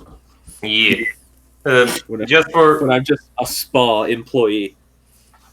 No, just one thing that I'm going to say, just so the other players know it. Da Vinci would have told a story about him sailing on the open water with a Azamar, and actually ended up diving underneath some of the land masses. Ooh.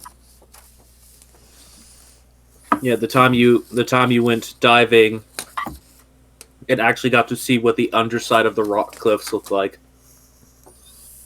Yeah, so his part of his story is just embellishing and describing how different it is to be underwater.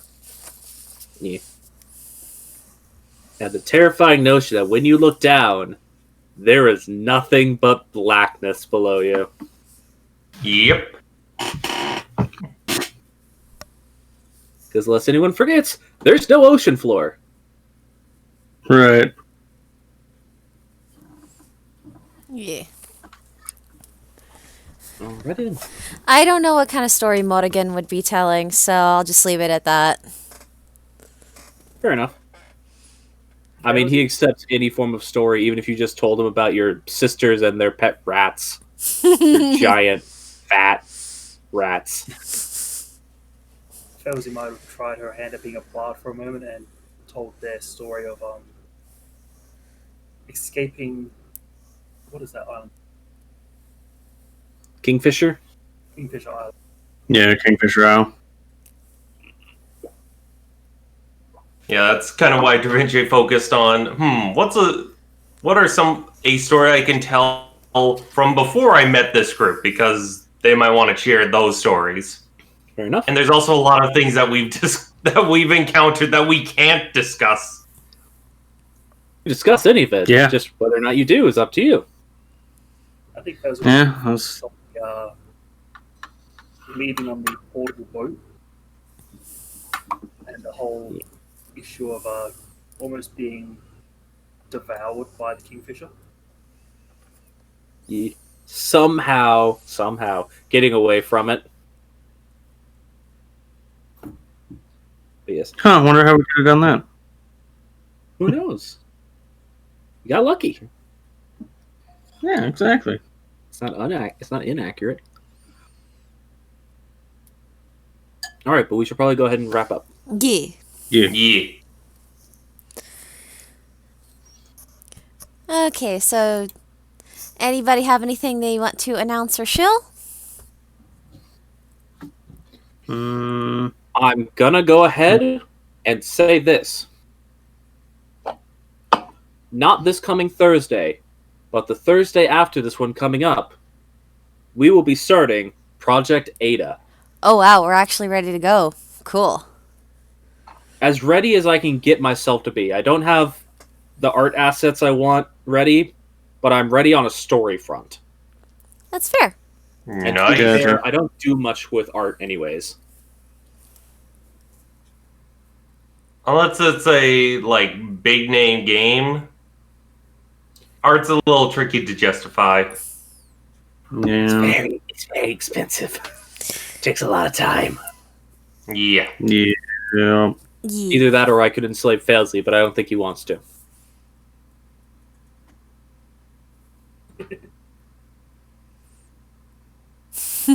The whip is only for pleasure with Failsley. I have to get him to work. Oh my god. Okay. I mean, fair enough. All right. Anybody else? Nah. I'll tell none of you what Project Ada means because no one needs to know. But, did you have anything else you wanted to say with that, Ash, or are we good to close out? Nope, that's all. Fair enough. I'm gonna give no further details other than 2 weeks.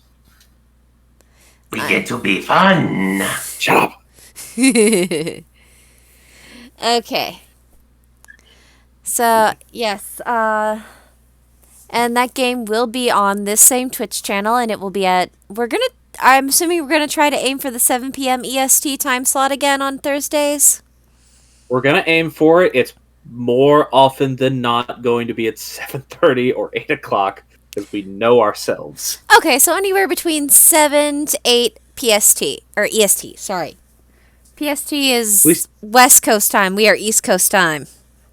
We post whenever we're starting anyways. Yeah. So that will be on this Twitch channel on Thursdays, starting up in about 2 weeks. But if you liked the Scattered Realms and would like to see more, we're still iffy on if we're going to be every Saturday right now. We just lucked out and got to do 2 Saturdays in a row. Mm-hmm. Sorry, Myth. Yeah, it's fine. But until further notice, we are just when we can play on Saturdays. But the time we will start on those Saturdays we can play is at or around 8 p.m. EST. Go. So always around. Hey, we got pretty damn close last week. We were only a few minutes late. We were 15 minutes late today, so that's still not that bad for us. Oh, hell no. But yes, if you enjoyed this and would like to see more and would like to join us again, keep an eye on this channel on Saturdays. Right now we're probably just going to be rather inconsistent, but check it on Saturdays around 8 p.m. EST. We might have a game going that you can listen to. Yeah. Bye. Goodbye. Boy. Bye. The cuteness. Myth. That's the best we can hope from him. And with that, good night, everybody. We'll see you when next we see ya.